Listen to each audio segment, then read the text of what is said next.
ప్రేమ నమ్మకం గల మా ప్రియ పరలోకపు తండ్రి, నీ ఘనమైన నామానికే స్తుతులు స్తోత్రములు చెల్లిస్తున్నాం ప్రభువా. సన్నిధిలో మేము కూడి ఉండుటకు నాయన నువ్వు చూపిన కృపంతటిని బట్టి నీకు వందనాలు ప్రభువా. క్షేమం ఇచ్చి ఆరోగ్యం ఇచ్చి మమ్మల్ని సజీవ లెక్కలో ఉంచి నీ సన్నిధికి నీ మందిరానికి మమ్మల్ని తోడుకొని వచ్చి ఉన్నారు ప్రభువా. అందుని బట్టి నీకే స్తోత్రములు నాయన మేము చెల్లిస్తున్నాం ప్రభువా. నాయన ఈ దినమున నాయన స్త్రీలందరినీ జ్ఞాపకం చేసుకోమని వేడుకొంచున్నాం ప్రభువా. ఇంక నువ్వు రావాల్సిన మా సహోదరులందరినీ ప్రభువా నీ మార్గం సరళం చేసి నీ సన్నిధికి త్వరపడి ఆయన కనబడుటకు నాయన నీ కృపను చూపించమని వేడుకొంచున్నాం ప్రభువా. నాయన ఏ యోగ్యత అర్హత లేని వారమైనప్పటికీ ప్రభువా నాయన మీరు మనుషులు జ్ఞాపకం చేసుకుంటకు మేమేం పాటి వారం ప్రభువా అయినప్పటికీ ప్రభువా ప్రతి దినము నూతనమైన వాత్సల్యంతో మమ్మల్ని ప్రేమిస్తూ నీ శాశ్వతమైన ప్రేమను మా ఎడల కనపరుస్తూ మమ్మల్ని నడిపిస్తున్న విధానాన్ని బట్టి నీకే వందనాలు ప్రభువా. అనేక మార్లు ప్రభువా మేము అపనమ్మకస్తులం అయిపోయి ఉన్నాం ప్రభువా. అనేక మార్లు ప్రభువా నీ త్రోవ నుండి తొలగి ప్రభువా నీ గాయములు చేసి ఉండగా ప్రభువా ఈ దినమున నీ సన్నిధిలో మేము కూడి ఉండగా ప్రభువా మరొకసారి నీ రక్తాన్ని ఆశ్రయిస్తున్నాం ప్రభువా. నాయన నీ సన్నిధిలో ప్రభువా ఈ వారం దినములో ప్రభువా నాయన అనేకమైన ప్రాంతాలతో అనేకమైన మనుషులతో మేము మాట్లాడినప్పుడు ప్రభువా మా పరిశుద్ధతను నాయన మేము కోల్పోయి ఉండగా ప్రభువా నాయన నీ అమూల్యమైన రక్తం ద్వారా నాయన మరి ఒక్కసారి మా పెదవల్లి మా హృదయాన్ని నాయన తలనించారు కాలు వరకు ప్రభువా మీరు ప్రోక్షించి మమ్మల్ని పరిశుద్ధులుగా నీతిమంతులుగా నీ సన్నిధిలో నిలవబెట్టమని వేడుకొంచున్నాం ప్రభువా. నాయన మీరు కనికరించి మనం వేడుకొంచున్నాం నాయన. నాయన గడిచిన వారం దినముల్లో ప్రభువా నాయన ఫ్యామిలీ రిట్రీట్లో ప్రభువా యూత్ రిట్రీట్లో ప్రభువా మీరు చేసిన కార్యములకే నీకు వందనాలు స్తోత్రములు చెల్లిస్తున్నాం ప్రభువా. మీరు చేసిన నాయన అద్భుతాలకే వందనాలయ్యా. నాయన నీ మందిరంలో నాయన నీ సన్నిధిలో మేము ప్రార్థన చేసి ఉండగా ప్రభువా ప్రార్థన ఆలకించే దేవుడు ప్రభువా నాయన మీరు జవాబు ఇచ్చి ఉన్నందుకు నీకు వందనాలు స్తుతులు చెల్లిస్తున్నాం ప్రభువా. మీరు కనికరించి మనం వేడుకొంచున్నాం ప్రభువా. నాయన గడిచిన 8 మాసంలో నాయన మీరు సమృద్ధి ఇచ్చారు, రక్షణ ఇచ్చారు, నీ బలమైన పోషణ కింద మమ్మల్ని నడిపిస్తున్నారు ప్రభువా. అందుని బట్టి వందనాలు. సంవత్సరం అంతంలోకి మేము వచ్చి ఉండగా ప్రభువా మరొక్కసారి ప్రభువా మమ్మల్ని రేపమని వేడుకొంచున్నాం, ఆత్మీయంగా మమ్మల్ని ఉజ్జీవపరచమని వేడుకొంచున్నాం ప్రభువా. ఏ విషయంలోనైనా సంవత్సరం దినంలో ప్రభువా మేము పోరాడుచున్నామో నాయన ఏ విషయంలోనైనా ఇంకనూ మేము జయం పొందుకోలేనామో ప్రభువా ఆ విషయంలో అన్నింటిలో ప్రభువా నీ కృపను నీ దయని నీ సహాయాన్ని వేడుకొంచున్నాం నాయన. నువ్వు మాట్లాడినప్పుడు ప్రభా నేను ఆరాధిస్తున్నప్పుడు ప్రభా పరిశుద్ధాత్మను ప్రేరేపించినప్పుడు ప్రభా ఆ మాటలు ఎందునైనా మీ లక్ష్యం ఉంచి ప్రభా నాయన మా బలహీనతలు ఎందునైనా మేము జయం పొందుకుంటకు నాయన మీ సహాయం దయచేయమని వేడుకొంచున్నాం నాయన. ప్రతి స్త్రీని ఉజ్జీవపరచమని వేడుకొంచున్నాం నాయన. మమ్మల్ని లేవనెత్తమని వేడుకొంచున్నాం అయ్యా నాయన. మీరు కనికరించమని వేడుకొంచున్నాం నాయన. నిలువెచ్చిన స్థితిలో ఏ ఒక్కరము ఉండకుండా ప్రభా నీ మాటను నిర్లక్ష్యపరచకుండా ప్రభా నాయన విని వెంటనే ప్రభా మా జీవితం మేము మార్చుకుంటకు మా బ్రతుకులు మార్చుకుంటకు నాయన. మా కుటుంబాలు నాయన దీవెనకరంగా ఉండుటకు నాయన. ముందు నాయన స్త్రీలైన కుటుంబాల్లో మమ్మల్ని రేపమని ఉజ్జీవించమని నాయన మమ్మల్ని మార్చమని నాయన నీ ఆత్మ రూపంలోకి మమ్మల్ని మార్చమని మమ్మల్ని చెక్కమని నాయన మేము బ్రతిమాలుకుంటున్నాం ప్రభువా. మీరు కనికరించమని వేడుకొంచున్నాం. ఈ దినమున ప్రభువా నీ సన్నిధి ఉంచండి మా మధ్య, నీ ప్రసన్నత ఉంచమని వేడుకొంచున్నాం నాయన. పాటలు పాడుచుండగా నీ సన్నిధిలో నాయన ఆరాధిస్తుండగా ప్రభువా ఆత్మతో సత్యంతో ప్రభువా నువ్వేమై ఉన్నావో అందును బట్టి నాయన నేను స్తుతించలాగున ప్రభువా మా ఆత్మీయ నేత్రములు తెరవమని వేడుకొంచున్నాం నాయన. ప్రతి వారము జరిగినట్టు కాకుండా నాయన ఒక ప్రత్యేకమైన దినంగా మా జీవితాల్లో ఉంచమని వేడుకొంచున్నాం. మా అందరికీ ఏక మనసు దయచేయమని వేడుకొంచున్నాం నాయన. ఈ దినముని నీ కార్యం మేమందరం చూసి ప్రభు ఆదరణ నెమ్మది నాయన పొందుకొని బలపడి నాయన నీ సన్నిధి నుంచి మేము వెళ్ళులాగున ప్రభు ప్రతి ఒక్క స్త్రీ నీ కనుదృష్టి ఉంచమని వేడుకొంచున్నాం నాయన. ఈ సమయంలో ప్రభు నాయన కొద్దిపాటి నాయన నీ సన్నిధిలో నాయన ప్రార్థన విజ్ఞాపనలు చేయించుకుండగా ప్రార్థన ఆలకించే దేవుడు అయ్యా నాయన. ఆసక్తితో నిజంగా నీ సన్నిధిలోనైనా విశ్వాసంతో మరలిడుటకు నాయన అందరి మీద నీ ప్రార్థనాత్మను ఉంచమని వేడుకొంచున్నాం నాయన. నీ సన్నిధిలోనైనా చేసి ప్రతి ప్రార్థన విజ్ఞాపన విని నాయన దాని జవాబు దయచేయంగా నాయన. నీ చిన్న ప్రార్థన నజరేయుడు యేసు పరిశుద్ధ నామంలో అడిగి వేడుకొంచున్నాం తండ్రి, amen. Praise the lord. Hallelujah hallelujah. దేవుని నామానికి మీ అందరికీ వందనాలు. చిన్నపిల్లలకి సెలవులు వచ్చిన తర్వాత స్కూల్కి వెళ్ళడానికి చాలా ఇబ్బందిగా ఉంటుంది. సెలవులు వచ్చిన తర్వాత ఒక 2-3 రోజులు వచ్చిన తర్వాత సెలవులు అయిపోయి మళ్ళీ స్కూల్కి వెళ్ళాలంటే చాలా ఇబ్బందిగా ఉంటుంది. మా అబ్బా మళ్ళీ స్కూల్కి వెళ్ళాలా, ఈరోజు వస్తున్న వాళ్ళందరి ముఖాలు చూస్తున్నాను ఎలా ఉన్నాయో ముఖాలు. సెలవులు అయ్యాయి కదా మనకి, మళ్ళీ ఎలా ఉన్నాయో ముఖాలు. దేవుని స్తోత్రం. దేవుడు గొప్పవాడు కదా. పాటల పుస్తకం నుంచి 151వ పాట కలిసి అందరమే పాడుకుందాం. Song number 151. అందరి దగ్గర పాటల పుస్తకాలు ఉన్నాయనే అనుకుంటున్నాను. లేని ఎడ్ల నాతో పాటు మీకు వచ్చిన పాట ఇది ఏకీభవించి ప్రభు పేరిట స్తుతిస్తూ ఘనపరుస్తూ పాడదాం.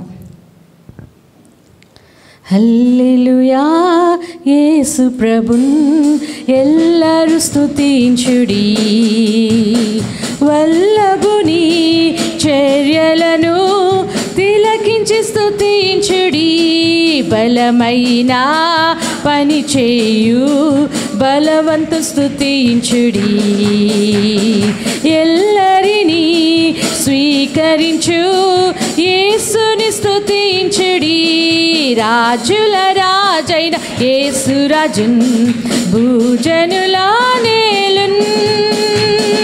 హల్లెలూయా హల్లెలూయా దేవుని స్తుతించుడి, హల్లెలూయా హల్లెలూయా హల్లెలూయా దేవుని స్తుతించుడి, తంబురతోను వీణతోను ప్రభువును స్తుతించుడి, పాపమును రక్తముతో తుడిచెను స్తుతించుడి, బూరతోను తాళములన్ మ్రోగించి స్తుతించుడి, నిరంతరము మారాని యేసుని స్తుతించుడి, రాజుల రాజైన యేసురాజున్ భూజనులా నేలున్. హల్లెలూయా హల్లెలూయా దేవుని స్తుతించుడి, హల్లెలూయా హల్లెలూయా హల్లెలూయా స్తుతించుడి, యువకులరా పిల్లలరా దేవుని స్తుతించుడి, జీవితమున్ ప్రభు పనికై సమర్పించి స్తుతించుడి, పెద్దలరా ప్రభువులరా యెహోవాను స్తుతించుడి, ఆస్తులను యేసునకై అర్పించి స్తుతించుడి, రాజుల రాజైన యేసురాజున్ భూజనులా నేలున్. హల్లెలూయా హల్లెలూయా దేవుని స్తుతించుడి, హల్లెలూయా హల్లెలూయా హల్లెలూయా దేవుని స్తుతించుడి. హల్లెలూయా హల్లెలూయా. మన యేసయ్య అంట మారనివాడు, మారనివాడిని దేవుడు అంటారు కదా. యేసయ్య నిన్న నేడు నిరంతరము ఏకరీతిగా ఉంటారు. మనుషులట పరిస్థితులను చూసి మన పరిస్థితిని చూసి మనుషులు వదిలేస్తారంట. మనుషులు మన పరిస్థితిని చూసి వదిలేస్తారంట. యేసయ్యట మన పరిస్థితిని మార్చడానికి మనతో ఉంటారంట.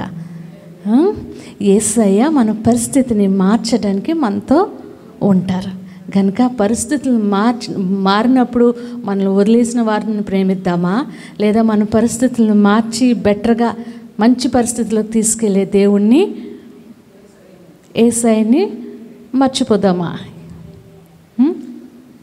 నన్ను ప్రేమించేలా ఉన్నారు మీ అందరూ.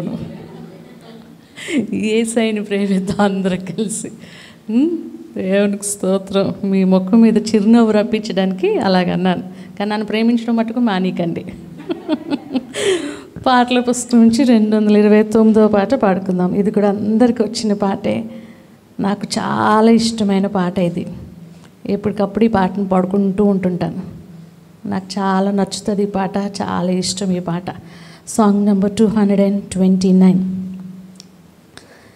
ప్రతి దినము నా తోడుగా, ప్రతి క్షణము నా నీడగా, ప్రతి దినము నా తోడుగా, ప్రతి క్షణము నా నీడగా, యేసయ్య నా చెంతండగా, ఎందుకు భయము, ఎందుకు దిగులు, hallelujah Yesayya, hallelujah Yesayya, hallelujah Yesayya, hallelujah యేసయ్యా.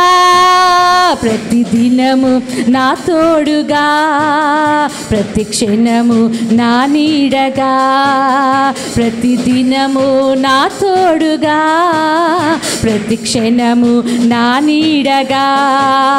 ప్రభువాక్యమే నన్ను బలపరచును, ప్రభు మార్గములో నన్ను నడిపించును. ప్రభువాక్యమే నన్ను బలపరచును, ప్రభు మార్గములో నన్ను నడిపించును. ప్రభు ప్రేమతో నన్ను కరుణించును, ప్రభు రక్తముతో నన్ను శుద్ధి చేయును. ప్రభు ప్రేమతో నన్ను కరుణించును, ప్రభు రక్తముతో నన్ను శుద్ధి చేయును. హల్లెలూయా యేసయ్య. అందరం కలిసి పాడదామా? హల్లెలూయా యేసయ్య. బిగ్గరగా పాడదామా? హల్లెలూయా యేసయ్యా, హల్లెలూయా యేసయ్యా. ప్రతి దినము నా తోడుగా, ప్రతి క్షణము నా నీడగా, ప్రతి దినము నా తోడుగా, ప్రతి క్షణము. ప్రభు కోసమే నా ఈ జీవితం, ప్రభు సొంతమే నాలో ఊపిరి. ప్రభు కోసమే నా ఈ జీవితం, ప్రభు సొంతమే నాలో ఊపిరి. ప్రభు ఆనతి లేకుండా ఏ ప్రాణైనా కదిలేనా, పైకెగరునా. ప్రభు ఆనతి లేకుండా ఏ ప్రాణైనా కదిలేనా, పైకెగరునా. హల్లెలూయా యేసయ్యా, హల్లెలూయా, హల్లెలూయా యేసయ్యా, గ్లోరీ. హల్లెలూయా యేసయ్యా, హల్లెలూయా యేసయ్యా. ప్రతి దినము నా తోడుగా, ప్రతి క్షణము నా నీడగా, ప్రతి దినము నా తోడుగా, ప్రతి క్షణము నా నీడగా. యేసయ్య నా చెంతనుండగా, ఎందుకు భయము, ఎందుకు దిగులు. Hallelujah Yesayya, hallelujah Yesayya, hallelujah Yesayya, hallelujah Yesayya. Hallelujah. Praise the lord. లేచి నిలబెడదాము. కీర్తనల గ్రంథము 16వ అధ్యాయము 1 నుంచి 7 వచనం. కొంచెం మందే ఉన్నాం కాబట్టి నేను ఒక్కరిదానే కాదు, అందరం కలిసే చదువుదాము. 1 నుంచి 11 వచనములు ఉన్నాయి. దావీదు రాసిన కీర్తన. దేవా, నీ శరణుజొచ్చి ఉన్నాను, నన్ను కాపాడుము. నీవే ప్రభుడవు, నీకంటే నాకు క్షేమాధారం ఏదియూ లేదని యెహోవాతో నేను మనవి చేయుదును. నేనిలాగందును, భూమి మీదనున్న భక్తులే శ్రేష్ఠులు, వారు నాకు కేవలము ఇష్టులు. యెహోవాను విడిచి వేరొకను అనుసరించి వారికి శ్రమలు విస్తరించును. వారు అర్పించు రక్తపానీయార్పణములు నేను అర్పింపను, వారి పేర్లను నా పెదవులను ఎత్తను. యెహోవా నా స్వాస్థ్య భాగము, నా పానీయ భాగము, నీవే నా భాగమును కాపాడుచున్నావు. మనోహర స్థలములలో నాకు పాలు ప్రాప్తించెను, శ్రేష్టమైన స్వాస్థ్యము నాకు కలిగెను. నాకు ఆలోచనకర్త అయిన యెహోవాను స్తుతించెదను. రాత్రి గడియలలో నా అంతరింద్రియము నాకు బోధించుచున్నది. సదాకాలము యెహోవా యందు నా గురి నిలుపుచున్నాను. ఆయన నా కుడి పార్శ్వమందు ఉన్నాడు కనుక నేను కదల్చబడను. అందువలన నా హృదయము సంతోషించును, నా ఆత్మ హర్షించుచున్నది, నా శరీరం కూడా సురక్షితముగా నివసించుచున్నది. ఎందుకనగా నీవు నా ఆత్మను పాతాళంలో విడిచిపెట్టవు, నీవు పరిశుద్ధుని కుళ్ళుపెట్టనీయవు. జీవమార్గంను నీవే నాకు తెలియజేసెదవు. నీ సన్నిధిలో సంపూర్ణ సంతోషం కలదు, నీ కుడి చేతిలో నిత్య సుఖములు కలవు. మా ఇంటి సన్నిధిలో ఏమున్నాయంట? సన్నిధిలో సంపూర్ణ సంతోషం గలవారమై దేవుని సన్నిధిలో ఆరాధిద్దాము. డెబోరా సిస్టర్ ముందుకు వచ్చినట్లయితే. హల్లెలూయా, హల్లెలూయా, హల్లెలూయా, హల్లెలూయా. సాధారణంగా స్త్రీలు ఇంట్లో ఎక్కువ మాట్లాడతాం. ఇంట్లో ఉన్న మగవారి కన్నా ఆడవారమైన మనమే ఎక్కువ మాట్లాడతాం. ఎక్కువ మంది స్త్రీలు లేకపోయినా పర్వాలేదు, ఒక్క స్త్రీయే మొత్తం ఇల్లంతటిని కాచేస్తుంది. అందరితోని ఎక్కువ మాట్లాడితే మనమే కదా, ఎక్కువ కదా, కాదంటారా? కరెక్టే కదా. కానీ స్త్రీలమి చాలా బలహీనలమి కదా, చాలా తొందరగా ఏడుస్తాము, తొందరగా ఒక మాటకి గాయపరచబడిపోతుంటాము. ఎవరైనా ఏమైనా అనక ముందే మన ఫేస్ ప్యాక్ వేస్తూ ఉంటాము. కూర బాగా రాకపోయినా పెట్టిన తర్వాత ఏమనకముందే ముందే చాలామంది ఫేస్ ప్యాక్ వేసేస్తూ ఉంటారు. ఇలాగా చాలా సందర్భాల్లో. తర్వాత స్త్రీలకు ఇంకో లక్షణం అంటే ఎవరు మనల్ని సంతోష పెడతారా అని వెతుకుతూ ఉంటాం.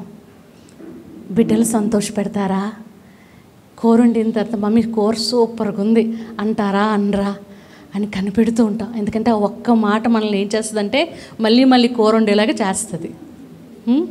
చాలా బాగుంది కూర అంటే సూపర్, మళ్ళీ మళ్ళీ మళ్ళీ మళ్ళీ వాళ్ళ మమ్మీ మళ్ళీ ఇదే కూర అన్నంత అదే వండుతూ ఉంటుంటాం కదా.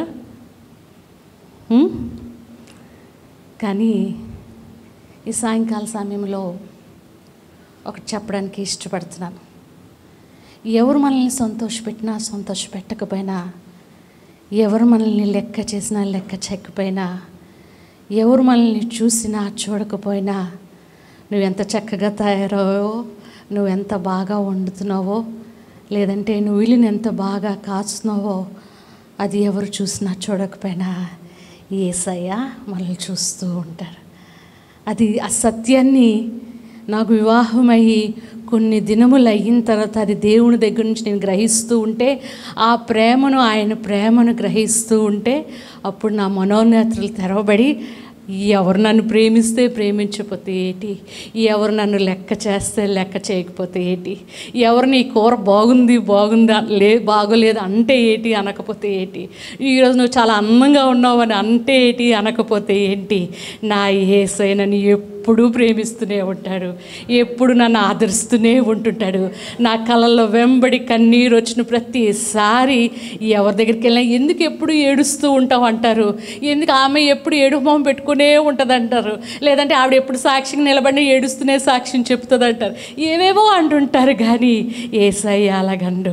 యేసయ్య ప్రతిసారి మన కన్నీటిని తుడుస్తాడు, ప్రతిసారి మనల్ని కౌగులించుకుంటారు, ప్రతిసారి మన తల మీద చెయ్యేసి నిమురుతూ ఉంటాడు. కుమార్తె ఎందుకు ఏడుస్తున్నావు, నువ్వు ఈరోజు చాలా అందంగా ఉన్నావు నీకు తెలుసా, ఈరోజు నువ్వు చాలా చక్కగా ఉన్నావు నీకు తెలుసా, నువ్వు నా కుమార్తెవే అని యేసయ్య అంటుంటాడు. మీ డాడీస్, మీ మమ్మీలు, లేదంటే మీ భర్తలు, మీ పిల్లలు మిమ్మల్ని అంటారని మీరు వెయిట్ చేస్తున్నారేమో అన్నా అనకపోయినా ఒకటి గుర్తుంచుకోండి, యేసయ్య ఎప్పుడూ ఉంటాడు, యేసయ్య అనుదినము ఉంటాడు, ప్రతి క్షణము ఉంటారు Yesayya. Because he loves you more than anything and more than everything in this world. ఎవరు ఎక్కడ ప్రేమించలేనంతగా అన్నీ ప్రేమిస్తున్నవారు నీ చుట్టూ ఉన్న అందరూ నీ పక్కన నీ చుట్టూ నేను ప్రేమిస్తున్నవారు ఉన్న వాళ్ళందరికన్నా ఎక్కువ యేసయ్య ప్రేమిస్తూ ఉంటాడు. ఆయన ఒంటరిగా ఉంటే మనల్ని విడిచిపెట్టడు. అక్క, అన్న, అమ్మ, తండ్రి విడిచిపెడతారేమో ఒంటరిగా ఉన్నప్పుడు, కానీ యేసయ్య విడిచిపెట్టడు. శోధనలో కృంగిన వేళలో నిన్ను వదిలేస్తారేమో ఎవరైనా, కానీ యేసయ్య నిన్ను విడిచిపెట్టడం. అలాంటి యేసయ్యని విడువక ఎడబాయక, ఆయన ఎప్పుడు నిన్ను విడువడు ఎడబాయను అని చెప్తారు. కానీ ఈ సమయంలో మనం కూడా చెప్తామా, యేసయ్య నువ్వు లేకపోతే నేను ఉండలేనయ్యా, నువ్వు లేకపోతే నేను బ్రతకలేనయ్యా. ఓ యేసయ్య నువ్వు నాకు కావాలి యేసయ్య, నీ దగ్గర నాకు సంపూర్ణ సంతోషం ఉంది యేసయ్య ఓ అని యేసయ్యని ఈ సమయంలో ఆరాధిద్దామా. ఆయన ప్రేమను వర్ణిస్తూ, ఆయన గొప్పతనాన్ని వివరిస్తూ, నీకు చేతనైతే నీ పాట రూపంగా, నీ స్తుతుల రూపంగా ఎలా వర్ణిస్తూ నీ ఇష్టం. ఈ సమయంలో ఆయన ఆరాధిద్దామా, ఆయన ప్రేమను వివరిద్దామా, కొనియాడదామా, గణపరచుదామా, పైకెత్తుదామా, స్తుతిద్దామా. ఓ హల్లెలూయా హల్లెలూయా. యేసయ్య నీ ప్రేమను గురించి పాడుదని అని పాటల్లో పాడతావు కదా. ఈ సమయంలో నీ ఇష్టం, నీ ఆరాధన ద్వారా ఆయన్ని పొగుడు, ఆయన గణపరచు, ఆయన స్తుతించు, ఆయన కొనియాడు. ఓ హల్లెలూయా హల్లెలూయా హల్లెలూయా. గ్లోరీ బాబా బాబా రిషికుదర్రా బాబా ఓరి బాబా రిషికుదర్రా బాబా బరిందరా కురా వరషికుదర్రా బారదరా ఓరి బాబా బాబా బాబా. యేసయ్యా మీకు వందనాలు స్తోత్రాలు నాయన. అవును ప్రభా, గొప్ప దేవుడు నాయన, మమ్మల్ని ప్రేమించే తండ్రివి నాయన. నీలాగా మమ్మల్ని ఎవరు ప్రేమిస్తారా యేసయ్య, నీలాగా మమ్మల్ని ఎవరు చూస్తారు నాయన. హల్లెలూయా హల్లెలూయా హల్లెలూయా హల్లెలూయా హల్లెలూయా. నీ సన్నిధానములో సంపూర్ణ సంతోషం, ఆరాధించుకునే విలువైన అవకాశం. నీ సన్నిధానములో సంపూర్ణ సంతోషం, ఆరాధించుకునే విలువైన అవకాశం.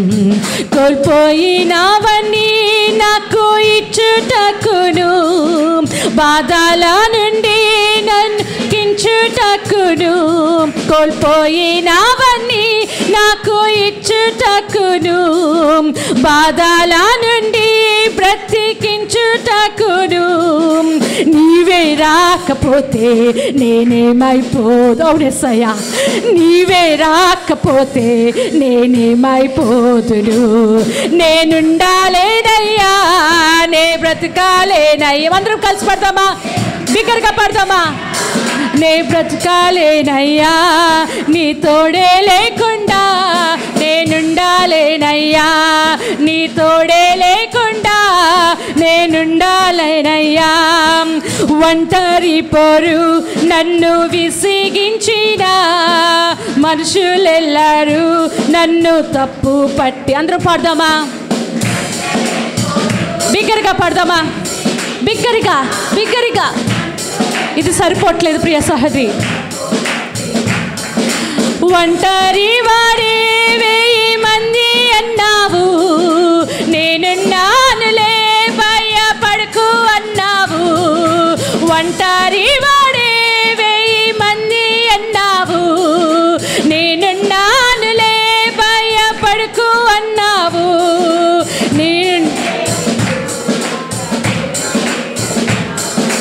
నేనంటే నీకు ఇంత ప్రేమ యేసయ్యా, నేనుండాలేనయ్యా, నే బ్రతకాలేనయ్యా, నేనుండాలేనయ్యా, నే బ్రతకాలేనయ్యా, నేనుండాలేనయ్యా, నే బ్రతకాలేనయ్యా, నేనుండాలేనయ్యా, నే బ్రతకాలేనయ్యా. నీవే లేకుండా నేనుండాలేనయ్యా, నీ తోడే లేకుండా నే బ్రతకాలేనయ్యా. నీవే లేకుండా నేనుండాలేనయ్యా, నీ తోడే లేకుండా నే బ్రతకాలేనయ్యా. ఊపిరాగే వరకు నీతోనే జీవిస్తా, ఏ దారిలో నడిచినా నీ వెంట నేనొస్తా. ఊపిరాగే వరకు నీతోనే జీవిస్తా, ఏ దారిలో నడిచినా నీ వెంటే నడిసొస్తా. విశ్వానికి కర్తా నీవే గమ్యము, నీ బాటల నడుచుట నాకెంతో ఇష్టము. విశ్వానికి కర్తా బాటలు నడుచుట నాకెంతో ఇష్టము, నిన్ను మించిన దేవుడు లేడయ్యా, నిన్ను మించిన దేవుడే లేడయ్యా. నేనుండాలేనయ్యా, నే బ్రతకాలేనయ్యా, అవునెస్సయ్యా, నేనుండాలేనయ్యా, నే బ్రతకాలేనయ్యా, నేనుండాలేనయ్యా, నే బ్రతకాలేనయ్యా, నేనుండాలేనయ్యా, నే బ్రతకాలేనయ్యా. నీవే లేకుండా నేనుండాలేనయ్యా, నీ తోడే లేకుండా నే బ్రతకాలేనయ్యా, నీవే లేకుండా నేనుండాలేనయ్యా, నీ తోడే లేకుండా నే బ్రతకాలేనయ్యా, నీవే లేకుండా నేనుండాలేనయ్యా, నీ తోడే లేకుండా నే బ్రతకాలేనయ్యా, నీవే లేకుండా నేనుండాలేనయ్యా, నీ తోడే లేకుండా నే బ్రతకాలేనయ్యా, నీవే లేకుండా నేనుండాలేనయ్యా, నీ తోడే లేకుండా నే బ్రతకాలేనయ్యా. నీ సన్నిధానములో సంపూర్ణ సంతోషం ఆరాధించుకునే విలువైన అవకాశం, నీ సన్నిధానములో సంపూర్ణ సంతోషం ఆరాధించుకునే విలువైన అవకాశం. కోల్పోయినవన్నీ నాకు ఇచ్చుటకుడు, బాధల నుండి బ్రతికించుటకుడు, కోల్పోయినవన్నీ నాకు ఇచ్చుటకుడు, బాధల నుండి బ్రతికించుటకుడు. నీవే రాకపోతే నేనేమైపోతును, నీవే రాకపోతే నేనేమైపోతును. నేనంటే నీకు ఇంత ప్రేమ యేసయ్యా, నేనంటే నీకు ఇంత ప్రేమ యేసయ్యా. నిన్ను మించిన దేవుడే లేడయ్యా, నిన్ను మించిన దేవుడే లేడయ్యా. నేనుండాలేనయ్యా, నే బ్రతకాలేనయ్యా, దగ్గరగా నేనుండాలేనయ్యా, నే బ్రతకాలేనయ్యా, నేనుండాలేనయ్యా, నే బ్రతకాలేనయ్యా, నేనుండాలేనయ్యా, నే బ్రతకాలేనయ్యా, నేనుండాలేనయ్యా, నే బ్రతకాలేనయ్యా, నేనుండాలేనయ్యా, నే బ్రతకాలేనయ్యా. నీవే లేకుండా నేనుండాలేనయ్యా, నీ తోడే లేకుండా నే బ్రతకాలేనయ్యా, నీవే లేకుండా నేనుండాలేనయ్యా, నీ తోడే లేకుండా నే బ్రతకాలేనయ్యా, నీవే లేకుండా నేనుండాలేనయ్యా, నీ తోడే లేకుండా నే బ్రతకాలేనయ్యా, నీవే లేకుండా నేనుండాలేనయ్యా, నీ తోడే లేకుండా నే బ్రతకాలేనయ్యా, నీవే లేకుండా నేనుండాలేనయ్యా, నీ తోడే లేకుండా నే బ్రతకాలేనయ్యా, నీవే లేకుండా నేనుండాలేనయ్యా, నీ తోడే లేకుండా నే బ్రతకాలేనయ్యా, నీవే లేకుండా నేనుండాలేనయ్యా, నీ తోడే లేకుండా నే బ్రతకాలేనయ్యా, నీవే లేకుండా నేనుండాలేనయ్యా, నీ తోడే లేకుండా నే బ్రతకాలేనయ్యా, నీవే లేకుండా నేనుండాలేనయ్యా, నీ తోడే లేకుండా నే బ్రతకాలేనయ్యా, నీవే లేకుండా నేనుండాలేనయ్యా, నీ తోడే లేకుండా నే బ్రతుకేలేనయ్యా. మరొకసారి చెప్తామా, నీ కుంటా నేనుండాలేనయ్యా, నీ తోడే లేకుండా నే బ్రతుకాలేనయ్యా, నీ తోడే లేకుండా నీ బ్రతుకాలేనయ్యా.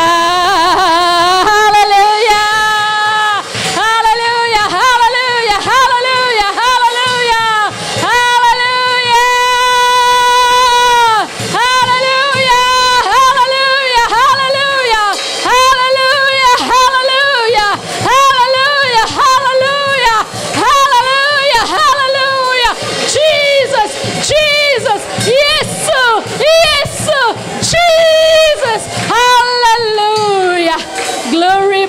baba. Ribandari kurabari shikdara baba. Hallelujah. Hallelujah. Hallelujah. Hallelujah. Hallelujah. Hallelujah. Hallelujah. ప్రియ సహోదరి, దేవుడు మాట్లాడుతున్నాడు. ఈ సమయంలో నిన్ను బలపరచడానికి, తిరిగి నిన్ను లేవనెత్తడానికి ఆయన ఇష్టపడుతున్నాడు. ఆయన ఒక మాట అంటున్నారు, భయపడకు. Fear not my dear little one. భయపడకు నా చిన్న కుమార్తె. ఓ నా కుమార్తె, భయపడకు. ఆయన మాట్లాడుతున్నారు. నువ్వు ఏ విషయంలో భయపడుతున్నావో, ఏ విషయంలో భీతి చెందుతున్నావో, ఏ విషయంలో దిగులు చెందుతున్నావో, ఎవరి కోసం భయపడుతున్నావో, లేదంటే ఎవరి వలన భయపడుతున్నావో, నీ జీవితం కోసం భయపడుతున్నావా? ఒంటరి పోరే అని భయపడుతున్నావా? ఓ విసుగుపోయానే ఈ పనులు చేసి చేసి అని అలసిపోయావా? లేదంటే ఇంకేమిటి రోజు వెళ్ళొస్తున్నానే అని అలసిపోయావా? నా శరీరము ఒళ్ళంతా నొప్పులైపోతుంది, ఒళ్ళంతా హూనం అయిపోతుంది, అయ్యో మనసు నెమ్మది లేదే, రోజు ఏ మాటలు పడాలా అని నువ్వు చింతిస్తున్నావేమో. But god is speaking right now my dear one. He is just saying that fear not. భయపడవద్దు అని ఆయన అంటున్నారు. ఆయన నీ పక్షాన్ని నన్ను అంటున్నారు. నేను కౌగిలించుకోవడానికి ఇష్టపడుతున్నారు. నీ ప్రతి కన్నీటిని తుడడానికి ఇష్టపడుతున్నారు. ఆయన చేతులు చాచి నిన్ను కౌగిలించుకోవడానికి ఇష్టపడుతున్నారు. ఓ హల్లెలూయా, యు ఆర్ బ్లెస్డ్ వన్ అంటున్నారు. నువ్వు దీవింపబడినాను అంటున్నారు. హల్లెలూయా మై డియర్ జేస్ ఉమెన్, యు ఆర్ బ్లెస్డ్. ఓ యేసు రక్షించు వారులారా, స్త్రీలారా, దేవుడు మిమ్మల్ని దీవిస్తున్నాడు, దేవుడు మిమ్మల్ని ఆశీర్వదిస్తున్నాడు అంటున్నాడు. His wonderful peace is among us. ఆయన బలమైన నెమ్మది, శాంతి మన మధ్యనున్నది. మన హృదయాలను నింపడానికి ఆయన ఇష్టపడుతున్నాడు. గొప్ప సంతోషముతో నింపి పంపించడానికి ఆయన ఇష్టపడుతున్నాడు. ఓ హల్లెలూయా, హల్లెలూయా, హల్లెలూయా. ఏ మనుషుడు నిన్ను ప్రేమించపోవచ్చు, ఏ పిల్లలు నిన్ను ప్రేమించపోవచ్చు, నీ పిల్లల్లో ఒక్కరైనా నిన్ను ప్రేమించపోవచ్చు, ఒక్కరైనా నీ చేసిన అన్ని పనుల్లో ఒక్క పనికైనా మెప్పు రాకపోవచ్చు. కానీ యేసయ్య అంటున్నాడు, ఐ లవ్ యూ, నేను నిన్ను ప్రేమిస్తున్నాను అంటున్నాడు Yesayya. I am there for you అంటున్నాడు. నేను నీ కోసం ఉన్నాను అంటున్నాడు. Oh Jesus, thank you lord, thank you lord, thank you for everything, thank you for everything. Yesayya మీకు వందనాలు నాయన, వందనాలు నాయన. మేము అపనమ్మకమైన నాయన, మీరు మమ్మల్ని ప్రేమిస్తున్నారు, మీకు వందనాలు. మమ్మల్ని దరి చేర్చుకుంటున్నారు, వందనాలు. మిమ్మల్ని మాటికి మేము విసిగిస్తున్నప్పటికీ మా కన్నీరు తుడవడానికి మీరు ఇష్టపడుతున్నారు. ఎవరు మమ్మల్ని ప్రేమించకపోయినా మీరు మట్టుకు మమ్మల్ని నిర్లక్ష్యము చేయట్లేదు ప్రభువా. మీకు వందనాలు, స్తోత్రం, స్తోత్రం, స్తోత్రం. Hallelujah, hallelujah, hallelujah, hallelujah. His wonderful anointing is in our midst. మన మధ్యన ఆయన అద్భుతమైన అభిషేకం మన మధ్యన ఉన్నది. Hallelujah, hallelujah, hallelujah, hallelujah, hallelujah, hallelujah. ఎవరు మౌనము గుండకుండా ఆయన సన్నిధి మన మధ్యనున్నది కనుక ఆయన సన్నిధిని గౌరవిస్తూ మర్యాదిస్తూ ఆయన సన్నిధిని హెచ్చిస్తూ గణపరుస్తూ ఆయన నామమును స్తుతిద్దామా. హల్లెలూయా, హల్లెలూయా, హల్లెలూయా, హల్లెలూయా. వెలుగుగా త్రోవన్ తోడై ఉన్నట్టి నడిపించు దైవమా, ప్రేమ శక్తితో అగ్నితో వెలిగించు అభిషేకనాథుడా. వెలుగుగా త్రోవన్ తోడై ఉండి నడిపించు దైవమా, ప్రేమ శక్తితో అగ్నితో వెలిగించు అభిషేక నాథుడా. అందరం కలిసి పాడదామా? ఆరాధనా, అందరం చేతులెత్తి ఆరాధనా, హల్లెలూయా, ఆరాధనా,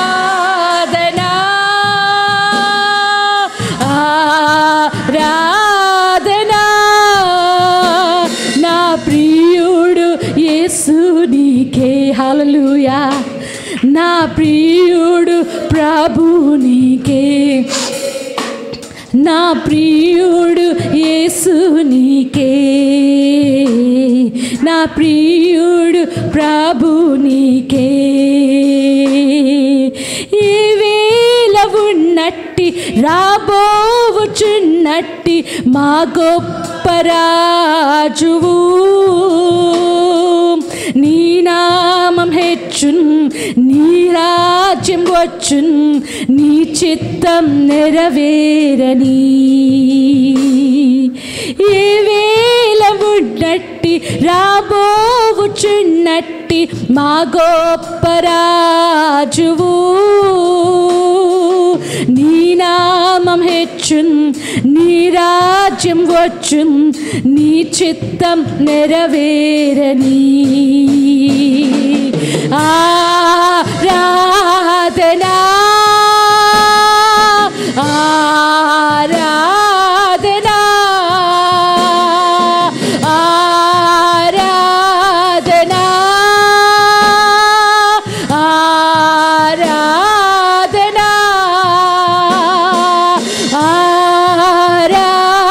ఆరాధనా, ఆరాధనా, ఆరాధనా, ఆరాధనా. నా ప్రియుడు యేసు నీకే,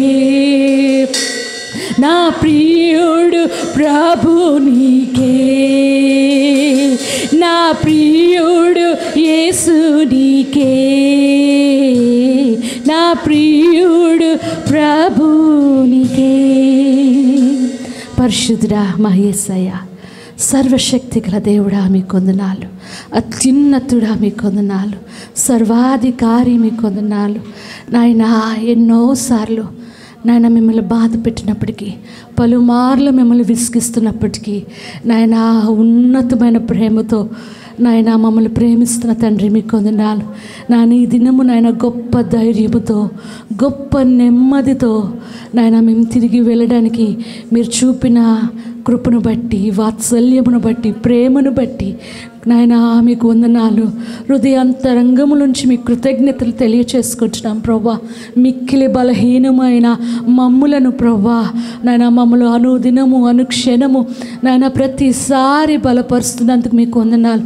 నమ్మకముగా, యథార్థముగా, పరిశుద్ధత కలిగిన వారమై, నమ్రత కలిగిన వారమై, క్రీస్తును చూపించిన వారముగా మేము ఉండుటకు మాకు సహాయం చేయమని వేడుకొంచున్నాం నాయన. కీడును ప్రేమతో గెలువుటకు మాకు నేర్పించమని వేడుకొంచున్నాం.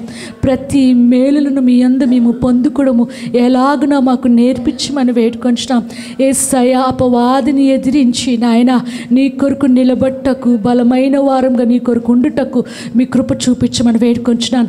ఈ ఆరాధనలో మీరుండి మీ బలమైన అభిషేకము, మీ బలమైన సన్నిధి మా మధ్యన పంపించినది మీకు వందనాలు. ఈ సమయంలో నాయన మీ సేవకురాల్ని మీ చేతులకు అప్పచెప్తున్నాం ప్రవ్వా.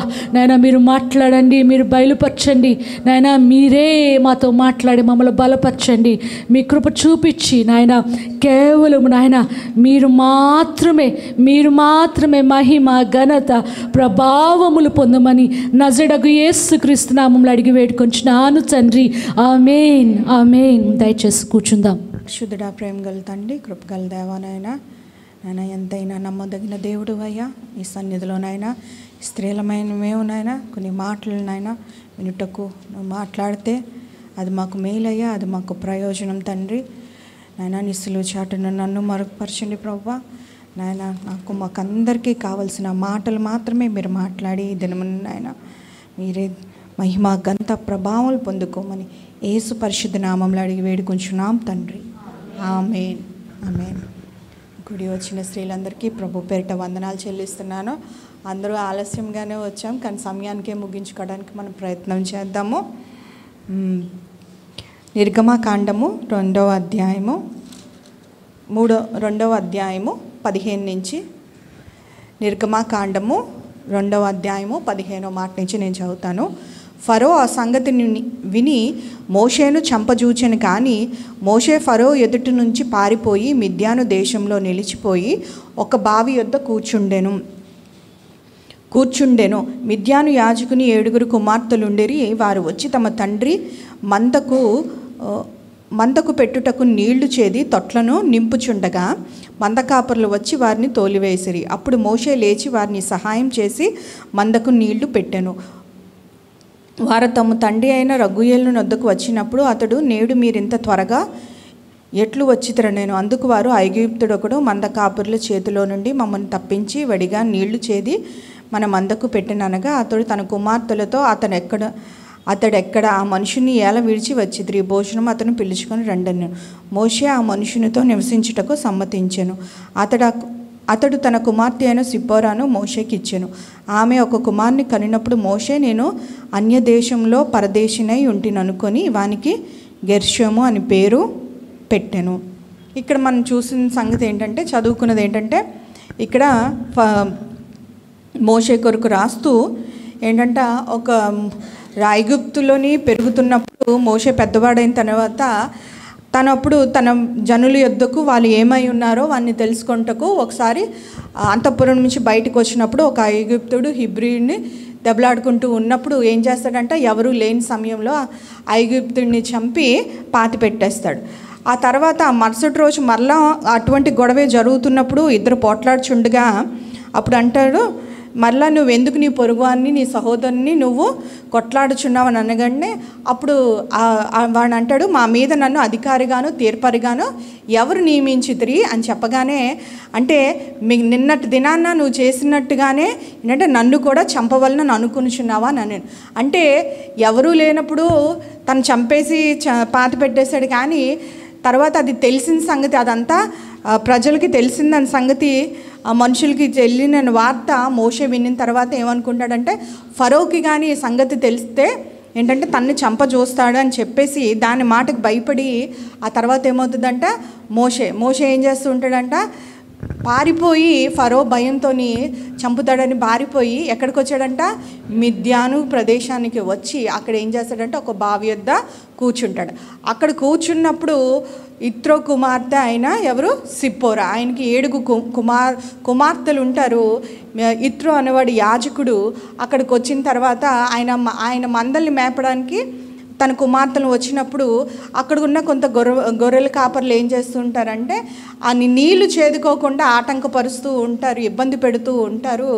అది చూసిన మోషే, ఇది ఇట్లాగా ప్రతిదినము జరుగుతూ ఉండింది. వాళ్ళు ప్రతిదినము ఆలస్యంగానే ఇంటికి వెళ్తున్నారు కాబట్టి అప్పుడు తండ్రి వారు త్వరగా వెళ్ళినప్పుడు, ఈ దినమున మీరు ఎందుకు త్వరగా వచ్చిదిరి అని అడిగారు. ఇట్లా జరుగుతున్నప్పుడు మీరు ఎట్లా వచ్చారంటే, ఒక మనుషుడు ఏం చేస్తాడు, ఒక ఐగుప్తుడు వచ్చి మమ్మల్ని ఏంటంటే ఆ మనుషుడు నివసించుట వచ్చి మాకు సహాయం చేశాడు అని చెప్పి తల్లి చెప్పినప్పుడు అంటే తండ్రి మాట మేరకు మరలా వెళ్ళి పిలుచుకొని వచ్చి గృహంలో నివసిస్తాడనమాట ఆయనతో పాటు. ఆ తర్వాత సిప్పోరాకి మోషేకి వివాహం అవుతుంది. 2 కుమారులు గెర్షోము, ఎలియాజర్ అని 2 బిడ్డలు పుడతారనమాట. అంటే ఇక్కడ మనం చూసుకున్నట్లయితే ఇక్కడ చాలాసార్లు మోషే కొరకు దేవుడు ఏంటంటే సాక్ష్యం ఇస్తూ ఉంటాడు, నా ఇల్లంతట్లో నమ్మకస్తుడని. దేవుడు ఏంటంటే 400 సంవత్సరాల బానిసత్వంలో ఐగుప్తుల విమోచన కార్యం కొరకు ద చోజన్ లీడర్, అంటే ఏర్పరచబడిన వాడు అన్నమాట. అంటే ఎంతో ప్రణాళిక ఉంది మోషే పట్ల. మొదటి నుంచి చూసుకున్నట్లయితే అనేకమైన స్త్రీలు మోషే బ్రతికిన దగ్గర నుంచి, జననం నుంచి, పుట్టబోయే ముందు నుంచి, జననంలోని తన తర్వాత జీవితంలోని తన మరణమైనంత వరకు వెళ్ళినంత వరకు అనేకమైన స్త్రీలు ఆ విమోచన కార్యంలో కదా, ఐగుప్తులు విమోచించడానికి, ఐగుప్తు బానిసం నుంచి ఐగుప్తుని ఇజ్రాయెల్ని విమోచించడానికి అనేకమైన స్త్రీలు ఏం చేస్తారంట, వారు బలమైన పాత్రను వారు పోషిస్తూ ఉంటారు. ఇక్కడ కూడా చాలాసార్లు మనం షిప్రా పూయ కొరకు వింటూనే ఉంటాం. వారు ఏంటంటే మంత్రసానులు. రాజాజ్ఞకు వారు భయపడక దేవునికే భయపడి ఏం చేస్తారంటే కాన్పు పీటల మీద రాజు ఏదైతే ఆజ్ఞ ఇస్తాడంటే ప్రతి మగ పిల్లవాడిని, ఐగుప్తుడు హెబ్రీ పిల్లవాడిని చంపివేయమని చెప్తుంటే వారు మాత్రము దేవునికి భయపడి ఏం చేస్తారంట ప్రతి మగపిల్లవాడిని బ్రతకనిస్తారు. అటు తర్వాత తన తల్లి అయిన యెకోబేతు ఏం చేస్తుంది, 3 నెలలు దాచిపెట్టిన తర్వాత ఇంకా తన వల్ల కాక నైల్ నదిలో జమ్ముపెట్టులోని బాలుడైన మోషేని వదిలిపెడుతుంది. ఆ తర్వాత మిరియాం అనే అక్క కూడా ఉందన్నమాట. ఆ తర్వాత ఫరో కుమార్తె దగ్గరికి వెళ్ళి ఆ బిడ్డకు ఏంటంటే ఫరో కుమార్తె పెంచుకుందామని అనుకున్నప్పుడు తన తల్లినే దాదీగా తీసుకెళ్ళి తల్లి దగ్గర పెరుగుతూ ఉంటాడు. అట్లాగా అయిపోయిన తర్వాత ఇంకేంటంటే 40 సంవత్సరాలు అట్లాగా ఐగుప్తు ఏమవుతుందంట, అక్కడ రాజుగారి కుమారుడుగా పెరిగి పెద్ద సకల విద్యలందు ప్రావీణ్యమైన అట్లాగా జరిగిన తర్వాత ఏమవుతుందంట, ఆ 40 years తర్వాత మిగతా 40 సంవత్సరంలోని ఎవరున్నారంట, ఇంకొక స్త్రీ ఉందంట. ఆ స్త్రీ ఎవరంట, సిప్పోరా అనే స్త్రీ కొరకు ఇక్కడ మనం ఆ 40 సంవత్సరాలు దేవుడు ఏంటంటే ఇంకనూ ఏంటంటే మోషే అనుకున్నాడు, ఐఎమ్ రెడీ అంటే నేను సిద్ధంగా ఉన్నాను నా ప్రజలు విమోచించడానికి అని చెప్పి వారి భారములు చూచుటకు భారం కలిగి నా జనులు ఎట్లున్నారో నా సహోదరు ఎట్లున్నారో అని పౌలు అంటూ ఉంటాడు కదా. అపోస్తల కార్యములు నేను వెళ్ళినప్పుడు వెళ్ళడానికి అంటే ఆ భారం ఉంది. కానీ దేవుడు అప్పుడు మోషే అనుకున్నాడు ఐఎమ్ రెడీ అనుకున్నాడు, కానీ దేవుడు అన్నాడు నాట్ యెట్ అని చెప్పి ఇంకా ఏం చేస్తుంటాడా దేవుడు సరిచేస్తున్నాడు కదా ఐగుప్తుని. ఇంకనూ ఆయన జనులందరినీ నడిపించడానికి సిద్ధంగా లేడు కాబట్టి మోషేలో తన కార్యాన్ని జరిగిస్తూ ఉన్నాడు. ఆ 40 సంవత్సరాల్లోని ఎంతమంది స్త్రీలు ఉన్నారు, కానీ ఆ తర్వాత 40 సంవత్సరముల్లోని మోషే ఎన్ని సంవత్సరాలు బతికాడమ్మా, 120 సంవత్సరాలు బ్రతికాడు. ఈ 40 అని అనుకోవచ్చు. ఈ 40 సంవత్సరాలును ఏంటంటే ఒక స్త్రీ మాత్రమే తన జీవితంలో కార్యం జరిగించింది, ఏంటంటే సిప్పోరా అనమాట. ఇక్కడ సిప్పోరా ఎవరనంటే ఇక్కడ మిద్యానీరాలని ఇత్రో అనొచ్చు, రుయేల్ అనొచ్చు, హోబాబ్ అని అంటారు. మొత్తం 3 పేర్లు ఉంటాయి ఆయనకి కదా, మోషే మామకి. ఆయన ఏంటంటే ఆయన అక్కడ మిద్యానుల్లో యాజకుడు. ఆ యాజకుడికి ఎంతమంది కుమార్తెలమ్మా, 5 కుమార్తెలు ఉన్నవారు ఎవరు, 3 ఉన్నది ఎవరు, 4 ఉన్నది ఎవరు అమ్మ, బాగా చెప్పేశారమ్మా అందరు. 1 ఉన్నది ఎవరు,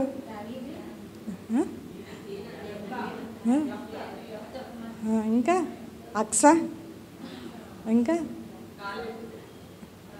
అదే అక్స కాలేబ్ కుమార్తె, ఇంకా 2 ఉన్నది ఎవరికి, ఇంకమ్మా సౌలుకి ఉంటుంది. అవునా, అమ్మ బాగా చురుకైన వారు మీరు అందరూ ఇక్కడే ఉన్నారు. నేను ఏదో అడిగేసి మిమ్మల్ని టెస్ట్ చేయలేను కాదు, కానీ అందరూ ఇక్కడే ఉన్నారు కదమ్మా. 7 కుమార్తెలు ఉంటారనమాట. ఈ మిద్యానీయులు ఎవరంటే చూడండి, అట్లాగే ఆదికాండం 25 అధ్యాయంకి వెళ్ళినట్లయితే ఒక మాట చూద్దాము. ఆదికాండం 25వ మాట 1వ వచనం నుంచి, అబ్రహాం మరలా ఒక స్త్రీని వివాహం చేసుకొనెను, ఆమె పేరు కెతూరా.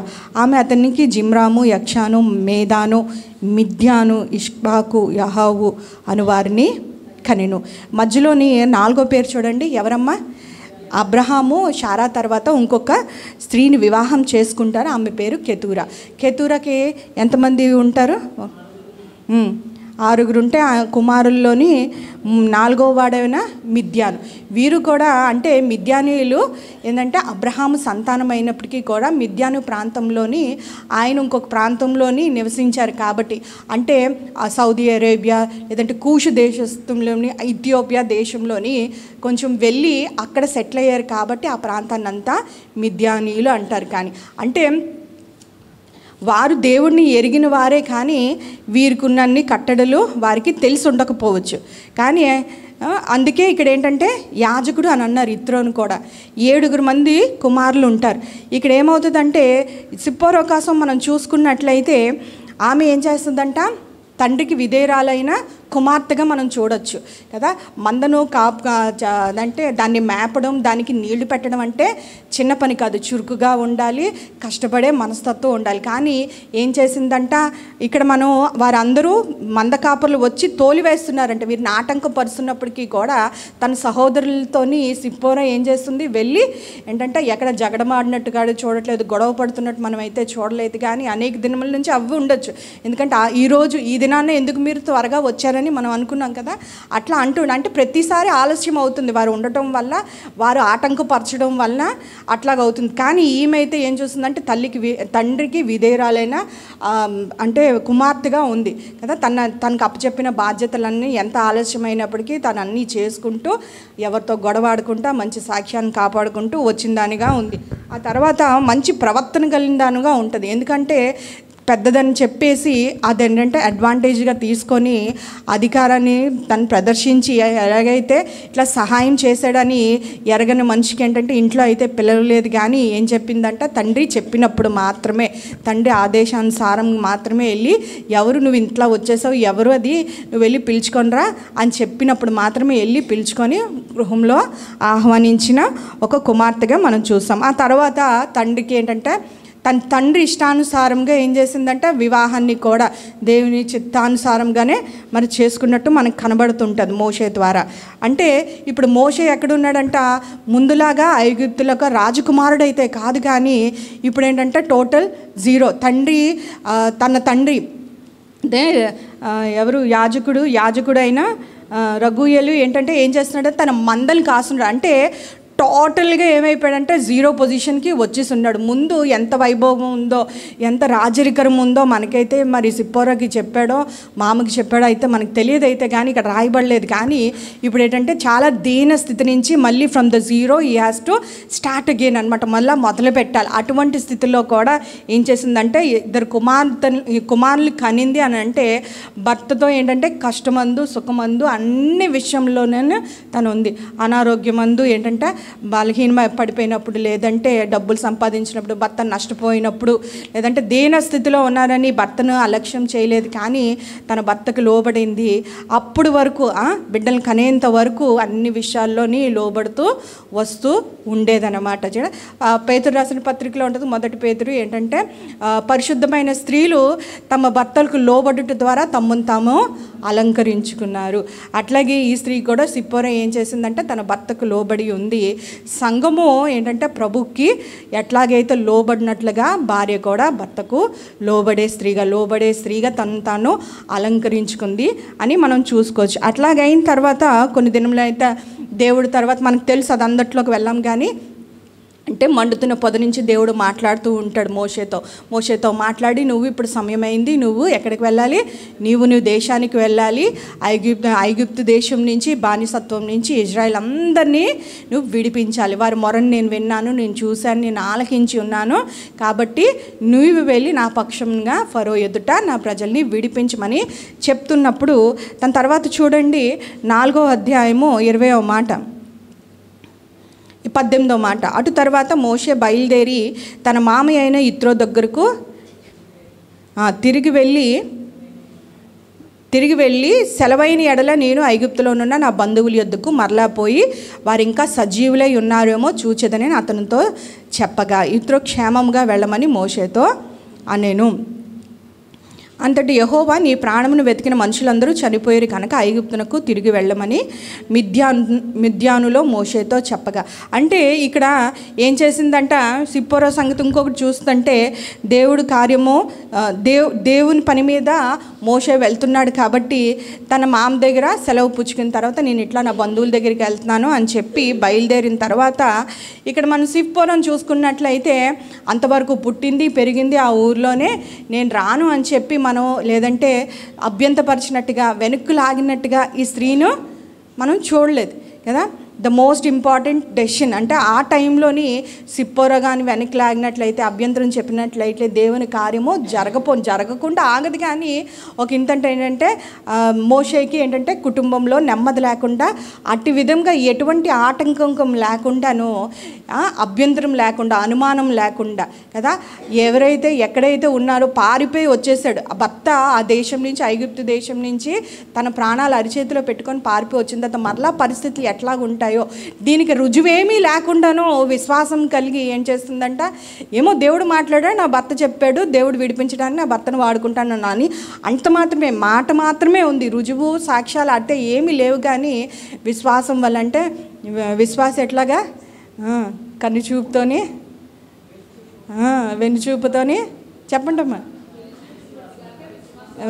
అట్లాగా వెలిచూపుని బట్టి కదా, ఎటువంటి రుజువులు సాక్ష్యాలు లేకుండా విశ్వాసంతోనే తను, కుమారి నీ తండ్రి ఇంటిని నీ స్వజనమును మరచి వెళ్ళుము అంటుంటే, భార్యకి వివాహం అయిన తర్వాత ఏంటంటే తల్లిదండ్రుల కుటుంబాన్ని మర్చిపోవటం, నిర్లక్ష్య పెట్టడం అనేది కాదు. కానీ సంపూర్ణంగా ఏంటంటే ఇంకా నువ్వు ఎవరి బాధ్యత, ఎవరి బాగోగులు చూసుకోవాలి అంటే ఎవరిది కుటుంబం అంటే ఆ కుటుంబం, భర్త కుటుంబము, దానికి ఆశీర్వాదకరంగా ఉండటానికి భార్యకి ఏంటంటే ఒక కోడలుగా, ఏంటంటే కుమార్తెగా, భార్యగా ఏంటంటే అది దేవుడు పెట్టిన బాధ్యత. వాడిని విడిచిపెట్టి మనకి కాదు. కానీ ఎట్లా ఉండాలంటే నీవు మరువము అని, అట్లాగే మరిచింది అక్కడ బంధువుల్ని, పుట్టిన దేశాన్ని అన్నీ విడిచిపెట్టి ఏంటంటే దేవుని కార్యం కొరకు ఏంటంటే విశ్వాసంతో మోషేతో పాటు బయలుదేరి వెళ్ళినట్టుగా మనము ఆమెలో ఇంకో లక్షణం మనం చూడవచ్చు. ఆ తర్వాత అంతటా యెహోవా నీ ప్రాణమును వెతికి, మోషే తన భార్యను, తన కుమారులను తీసుకొని గాడిద మీద నెక్కించుకొని ఐగుప్తునకు తిరిగి వెళ్ళాను. మోషే దేవుని కర్రను తన చేత పట్టుకొని పోయాను. అప్పుడు యెహోవా మోషేతో ఇట్లను, నీవు ఐగుప్తునందుకు తిరిగి చేరిన తర్వాత చేటుకు నేను ఇచ్చిన మహత్కార్యములన్నీ ఫరో ఎదుట చేయవలనని సుమి అని. కిందన మళ్ళీ చూడండి 24, అతడు పోవు మార్గంన శత్రువులో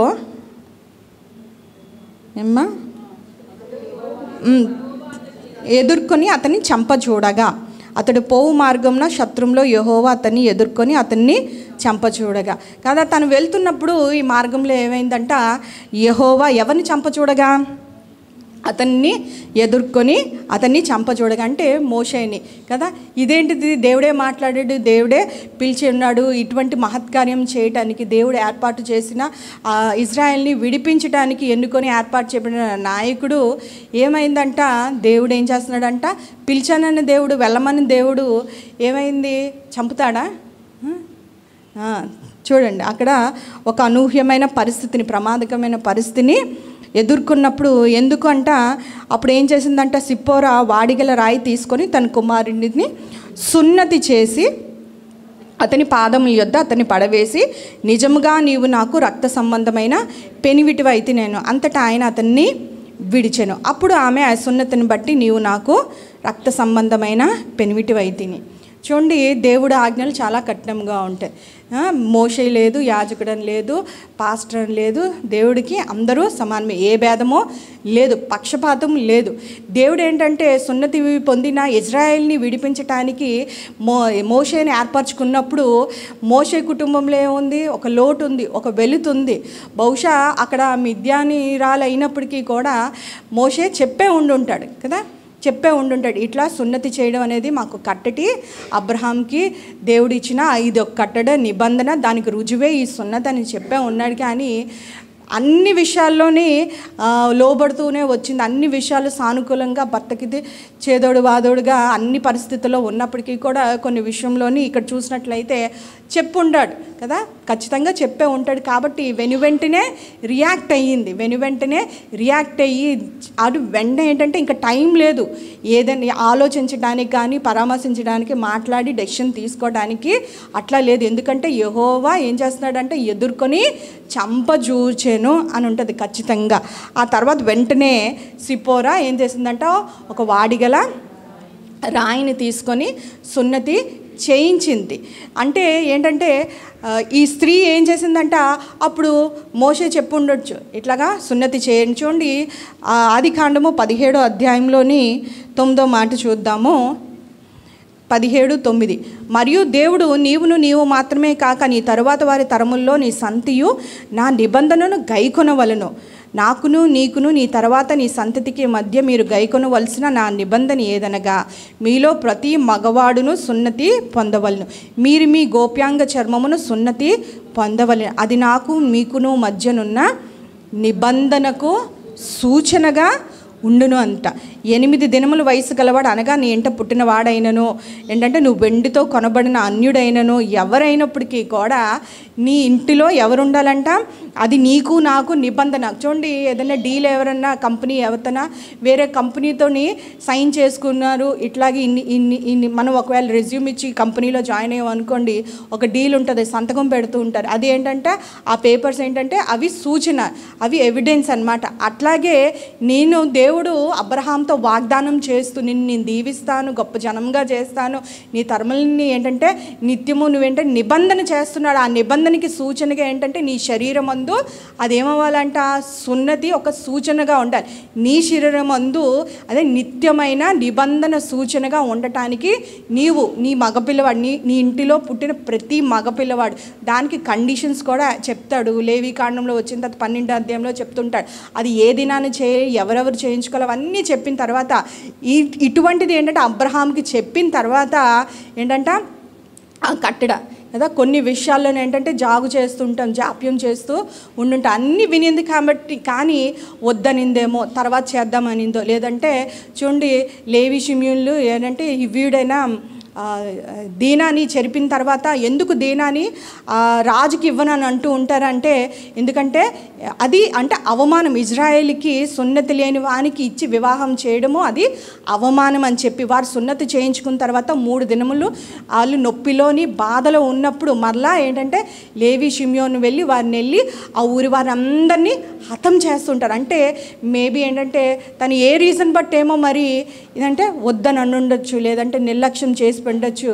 ఏంటవుతుందంటే లేదంటే కొన్నాళ్ళ తర్వాత ఇప్పుడు గెర్షోము అన్న మాటకి ఏమర్థం అని అంటే అక్కడ చెప్తూ ఉంటాడు కదా, అంటే నేను పరదేశిలో నేను అన్యుడిగా నేను ఉన్నాను అని అంటుంటా. అంటే అక్కడ మిద్యాను దేశంలో ఉన్నాడు కానీ ఇంకను ఏంటంటే ఇంకా తన స్వదేశానికి వెళ్ళాలనే ఆశ ఎక్కడో ఉంది.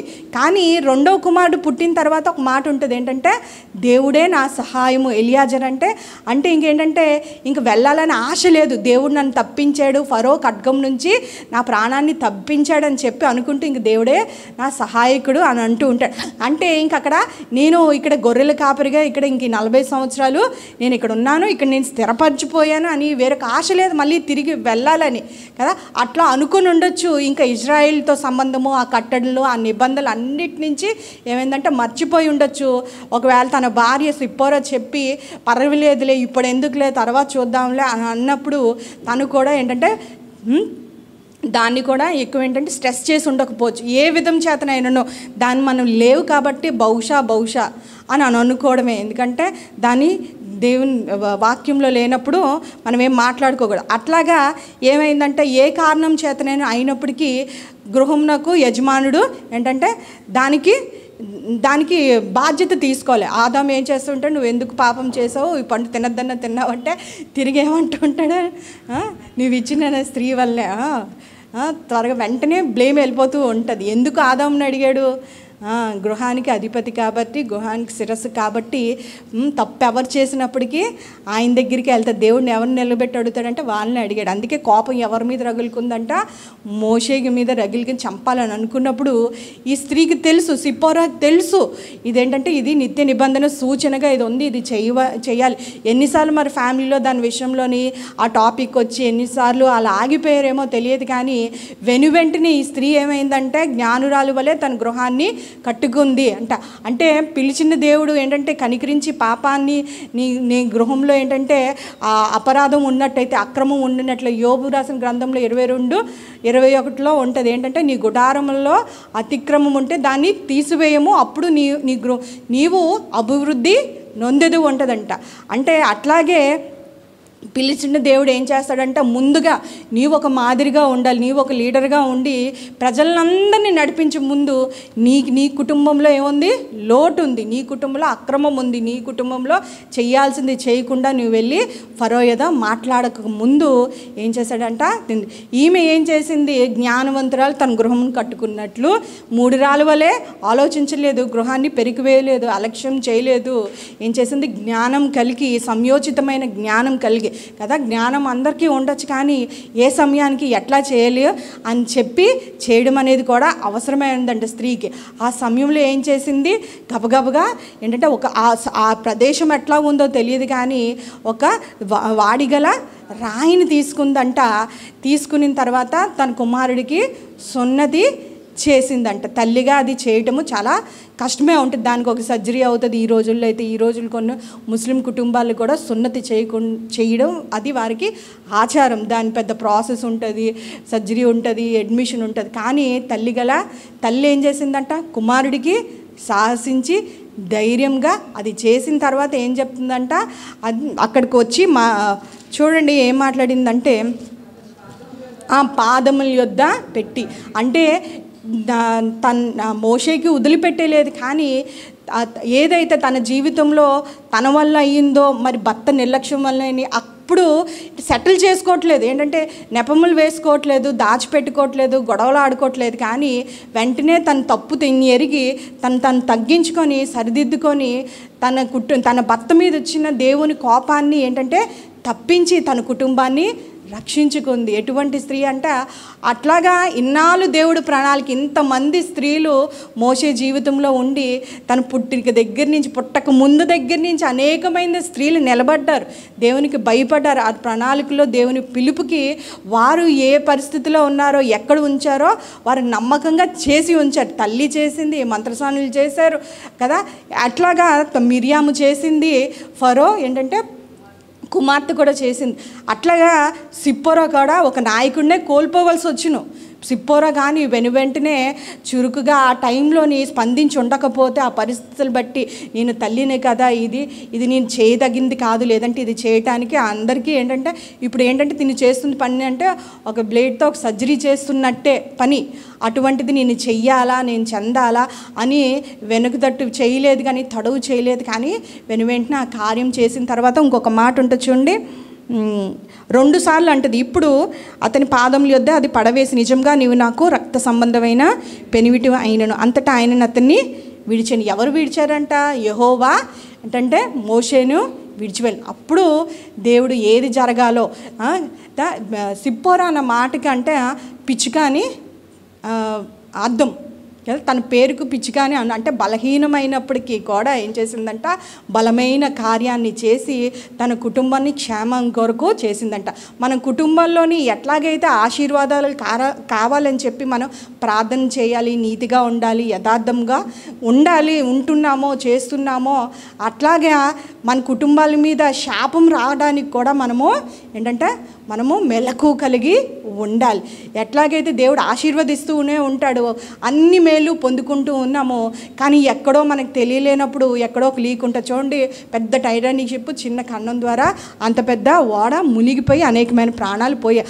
అట్లాగే దీవెన పొందుతూ ఉంటాం, మనం ఆత్మీయ జీవితంలో వెళ్తూనే ఉంటాం, దేవుడు దీవిస్తూనే ఉంటాడు, కానీ మనకు తెలియక ఎక్కడో మన నిర్లక్ష్యమో, అవిధేయతో, అక్రమమో మనకి దేవునికి ఎక్కడో సరిగ్గా లేనప్పుడు ఏమవుతుందంట, దేవుడు దాన్ని విడిచిపెట్టాడు. నువ్వు అనేక మందికి దీవెనగా ఉండాలంటే కదా, మనం దీవించబడింది ఎందుకు అంటే అనేక మంది దీవెనకరంగా ఉండాలంట కదా. ఎత్తైన పట్టణం మీద ఉన్నది అది మరుగై ఉండదు, అంతేనమ్మా. అది అంటే నువ్వు దీవించబడుతున్నావు, ఆశీర్వదింపబడుతున్నావు అంటే నీ దీవెన, నీ ఆశీర్వాదాన్ని ఏంటంటే ఒక బుట్టలో పెట్టడానికి కాదు, కానీ అది ఏంటంటే ఎత్తైన పట్టణం ఎట్లాగుంటుందంటే అందరికీ కనబడుతుంది. ఎట్లాగో మన జీవితంలోని ఆశీర్వాదాలు ఇతరులు చూసి దేవుడు చేసిన అద్భుతాలను బట్టి పరమందున్న దేవుణ్ణి స్తుతించాలంటే, దేవుణ్ణి తెలుసుకోవాలంటే మనకేంటంటే దీవెనలు ఎట్లాగొచ్చాయో శాపం రాకుండా కూడా అట్లాగే ఉండాలి. ఆ ఒక్క పొరపాటు, ఆ ఒక్క అవిధేయత, ఇక్కడ మనం అన్నీ చూస్తున్నాం. చూసుకున్నట్టు సిప్పర కొరకు మంచి విషయాలే మనం అన్నీ చూసుకుంటూ వచ్చాం. కానీ ఇక్కడ ఏమైందో తెలియదు. అట్లాగని ఒకవేళ మోషేది తప్పైనా తనది తప్పైనప్పటికీ కూడా ఆమె ఏం చేసింది, మోషేతోని అంటే గొడవ ఆడలేదు, లేదంటే అప్పుడు ఏం తేల్చుకోవట్లేదు. కానీ తన భర్త పక్షాన నించొని తన దేవుని పక్షాన ఏం చేసిందో కార్యం జరిగించి దేవుడు కోపాన్ని రాకుండా తన కుటుంబాన్ని రక్షించుకుంది. బహుశా నేను అనుకుంటాను ఆ తర్వాత చూడండి, నిర్గమాకాండం 18వ అధ్యాయంలో చూడండి 1 నుంచి నిర్గమాకాండము 18. దేవుడు మోషేకును తన ప్రజలైన ఇజ్రాయేలుకును చేసినదంతా యెహోవా ఇజ్రాయేలును ఐగుప్తు నుండి వెలుపలికి రప్పించిన సంగతి మిద్యాను యాజకుడైన మోషే మామయ్య అయిన యిత్రో వినినప్పుడు, మోషే మామయ్య అయిన యిత్రో తన యొద్దకు పంపబడిన మోషే భార్య అయిన సిప్పోరాను ఆమె 2 కుమారులను తోడుకొని వచ్చెను. అతడు ఈ అన్యదేశంలో నేను పరదేశిననుకొని వారిని ఒకరిని గెర్షోమని పేరు పెట్టాను. నా తండ్రి దేవుడు నాకు సహాయమై ఫరో కత్తివాత నుండి నన్ను తప్పించినని 2వ వానికి ఎలియేజర్ అని పేరు పెట్టారు. మోషే మామయ్య అయిన యిత్రో అతని కుమారులనిద్దరిని అతని భార్యను తోడుకొని అరణ్యంలో దేవుని పర్వతం దగ్గర దిగిన మోషే యొద్దకు వచ్చాను. అంటే ఇక్కడ నాకు తెలిసింది ఏంటంటే, నాకు అనిపించింది ఏంటంటే, నిర్గమకాండంలోని ఇప్పుడు 2 సార్లు అంటది, ఇప్పుడు నీవు నాకు రక్త సంబంధమైన పెనిమిటి. అంటే ఒక ఇంతటి బాధే దుఃఖం ఏదైనా ఉండొచ్చు, నేను చేయకూడని కారణము నీవు అట్లా నేను చేసి ఉండానని. అంతా ఏంటంటే మనం ముందు చదువుకుంటాం, భార్య ఏంటంటే గాడిదని ఎక్కించుకొని బిడ్డలు బయలుదేరారు. నాకు తెలిసి ఈ విషయం అయిన తర్వాత వారిద్దరూ ఆగిపోయారు. మోషే ఏంటంటే ఒక్కడే వెళ్ళాడు. అంటే మనసులో బాధ అవ్వచ్చు, దుఃఖం అవ్వచ్చు, లేదంటే చేయవలసింది వచ్చింది కాబట్టి తను చేసింది అవ్వచ్చు. ఏ విధం చేతను 2 సార్లు అంటూ ఉంటుంది. అంటే తల్లిగా రక్త సంబంధమైంది, అంటే రక్తంతో కూడిన ఈ క్రియను నేను చేయవలసి వచ్చిందని ఆ బాధే ఉండొచ్చు, దుఃఖమే ఉండొచ్చు. వెళ్తున్నప్పుడు ఏకీభవించలేకపోయింది స్త్రీ కదా. She's not a perfect women. కానీ ఏం చేసిందంటే 18వ అధ్యాయం వచ్చిన తర్వాత ఎట్లాగైతే దేవుడు 10 ఏంటంటే అద్భుతాలు చేసిన తర్వాత విడిపించాడో, తెగుళ్ళు వచ్చిన తర్వాత ఎర్ర సముద్రంలో ఎట్లాగ 2 పాయలు చేశాడు, అవన్నీ జరిగిన తర్వాత ఒక పర్వతం దగ్గరికి దిగినప్పుడు, సీనాయి పర్వతం దగ్గర దిగినప్పుడు యిత్రో ఈ విషయాలన్నీ తెలుసుకొని అక్కడ ఏమంటాడంటే, మోషే తన యొద్దకు పంపబడిన ఆమె భార్యను 2 కుమారులను తీసుకొని వచ్చాను. మరలా ఏం చేసింది, ఆమె మళ్ళీ సరి చేసుకుంది, అక్కడే ఉండిపోలేదు. ఈ కార్యములు జరిగిన తర్వాత అట్లాగే ఏంటంటే ఉండిపోలేదు.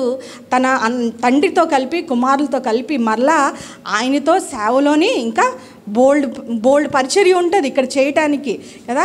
మోషేతో పాటు ఆయనతో పాటు ఏకీభవించింది, మనసు కుదుటిపాటు చేసుకుంది, మళ్ళా కుటుంబాన్ని కట్టుకుంది, సమాధానం తెచ్చుకుంది, వచ్చి ఆ తర్వాత ఉంది, ఆ సహనాన్ని నేర్చుకుంది కదా. సహనం కలిగి ఉందన్నమాట. ఎక్కడైతే ఆయన తండ్రి గొర్రెలు మేపడానికి సహనం కలిగి ఉందో అట్లాగా తర్వాత మనం చూసినట్లయితే మిరియాం ఏం చేస్తూ ఉంటుందంట, కూషు దేశస్తురాలు వివాహం చేసుకున్నందుకు ఈమె వచ్చిన తర్వాత అక్కకేమొచ్చింది, అప్పటి వరకు లైమ్ లైట్లో ఉన్నది, స్టార్లో ఉన్నది మిరియామే. అప్పటి వరకు ఎవరు లేరు కదా. మోషేకి భార్య లేనందువల్ల ప్రజలందరూ ఏంటంటే షీఈ్ ఓన్లీ ద ఉమెన్. అక్కడ తంబురు పట్టుకొని దేవుని స్తుతించినప్పుడు ఎర్ర సముద్రం దాటిన తర్వాత ఆమె లైమ్ లైట్లో ఉంది. ఇప్పుడు ఏమైందంట, ఏం మాట్లాడుతుంది, అసూయతో తను మాట్లాడుతుంది, ఆత్మీయంగా ఉందంటే దేవుడు మోషేతోనే మాట్లాడుతున్నాడా, మేము మాట్లాడలేదా, మేము ప్రవక్త మీకా గ్రంథంలో ఉంటుంది, ఆమె కూడా ప్రవక్తే. అట్లాగా ఆ ఆత్మీయతలో ఏముందంట, అసూయ ఉందంట, ద్వేషం ఉందంట. ఎందుకంటే కూషు దేశస్తురాలు ఎవరో కాదు, ఎవరు ఈమె సిప్పోరానే. కానీ ఇక్కడ మనం కనుక తన ఆడబడుచు అవుతుందేమో కదమ్మా, ఏమి తిరిగి మాట్లాడినట్టు కానీ జవాబు తెచ్చినట్టు కానీ ఏమి మనం చూసుకున్నాం. సహనాన్ని ఓర్చుకొని ఉంది, కుటుంబాన్ని కట్టిన. దేవుని కార్యం కుటుంబాల్లో జరగాలంటే కుటుంబంలో ఐక్యత అవసరమైంది. శ్రమ వచ్చినప్పుడైనా కష్టం వచ్చినప్పుడు అయినప్పటికీ చూడండి, మనకి శ్రమలు వచ్చినప్పుడు విశ్వాసానికి పరీక్షలు వస్తాయి. కానీ ఆ విశ్వాసంలో మనకి ఏం పుడుతుందంట? ఓర్పు. యాకోబు రాసిన పత్రిక 2వ అధ్యాయం చూడండి. నా సహోదరులారా, మీ విశ్వాసంలో కలుగు పరీక్ష ఏం పుట్టిస్తుందంట? విశ్వాసానికి ఏం పుడుతుందంట? శ్రమ వస్తుంది. శ్రమ వచ్చిన తర్వాత ఆ విశ్వాసం బలపరచడానికి ఏం కలుగు చేస్తుందంట? ఓర్పు. ఓర్పు మనకి ఎక్కడ దొరకదు. కానీ ఓర్పు కావాలని దేవుడిని ప్రార్థించినట్లయితే దేవుడు ఎట్లాగిస్తాడు? శ్రమలనే ఇస్తూ ఉంటాడంట. ఓర్పు కావాలంటే శ్రమలే కావాలి. చూడండి, ఎప్పుడన్నా ఒక 2 పిల్లల తల్లిని చూడండి, 10 మంది పిల్లల తల్లిని చూడండి. 2 పిల్లల తల్లికి ఏంటంటే కొంచెం అల్లరి చేస్తే టపా 2 వేసేస్తూ ఉంటారు.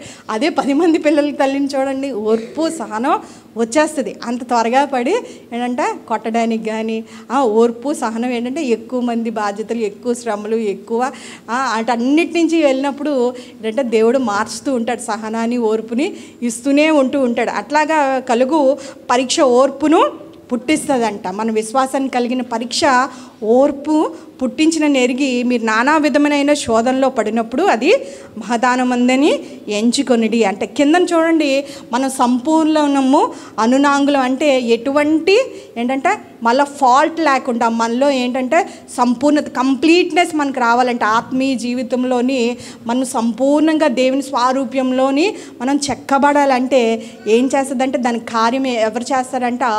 ఓర్పు. కింద ఉంటుంది చూడ, కొదువలేని వారే, ఏ విషయంలోనూ కొదువలేని వారే ఉండునట్లు ఓర్పు తన క్రియను మనం చాలాసార్లు ఓర్పుని కొనసాగనివ్వడం కదా. ఇట్లాగా ఓర్పు సహనం అనేవి మన జీవితాల్లోని చాలా తక్కువగా ఉంటుంది. అదే సమయంలోని అందుకే పేతురు అంటూ ఉంటాడు కదా, మీ ఓర్పును మీ సహనాన్ని సకల జనులకు తెలియనివ్వడి అని కింద మళ్ళీ రాస్తూ అంటాడంట. మీ ప్రతి ఏంటంటే అవసరమును 2వ పేతురు రాసిన పత్రిక 2 కాదు 1 తీయండి.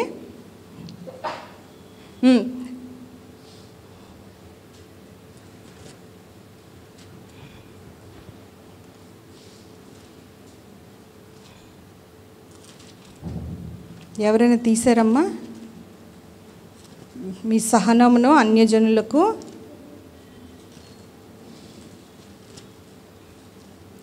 అంటే కిందన మళ్ళీ ఇంకొక మాట ఉంటుందంటే ప్రతి విషయంలోనూ చింతించక ఏం చేయాలంట? ప్రార్థనా విజ్ఞాపనలతోని దేవునికి తెలియజేయుడి అని ఉంటుంది. అంటే మీకు శ్రమ వచ్చినప్పుడు ఆ సహనంకి కింద మాట ఫుట్ నోట్లో ఏముంటుందంటే మృదుత్వము. అందరిలాగే ఇతరులు ఎట్లాగైతే నిరీక్షణ లేకుండా అన్యజనులు సహనం వచ్చినప్పుడు వారు బెంబేలు ఎత్తిపోతుంటారో, కలవరపడిపోతూ ఉంటారో, భయపడిపోతుంటారో, అట్లా కాదు. కానీ ఆ శ్రమల్లో మీరు సహనం కలిగి మీ విశ్వాసాన్ని బలపరిచినట్టు ఓర్పుని కార్యము జరగనిచ్చినట్లయితే కదా. అందుకే సకల జనులకు మనం ఓర్పు వహిస్తున్నప్పుడు అంటే మన ఓర్పుని ఎవరు చూస్తారట?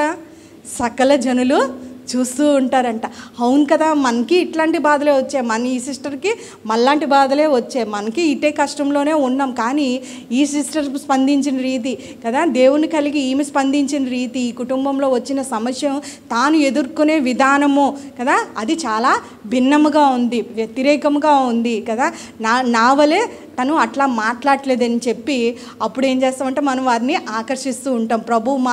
ప్రభు పక్షాన ఒక మాట చెప్పడానికి, సువార్త చెప్పడానికి ఏమవుతుందంటే మన సహనం వారికి అంటే సూచనగా ఉంటుంది. అట్లాగా ఇక్కడ సిప్పోరా జీవితంలో మనం చూసుకున్నట్లయితే ఏం చేసిందంట?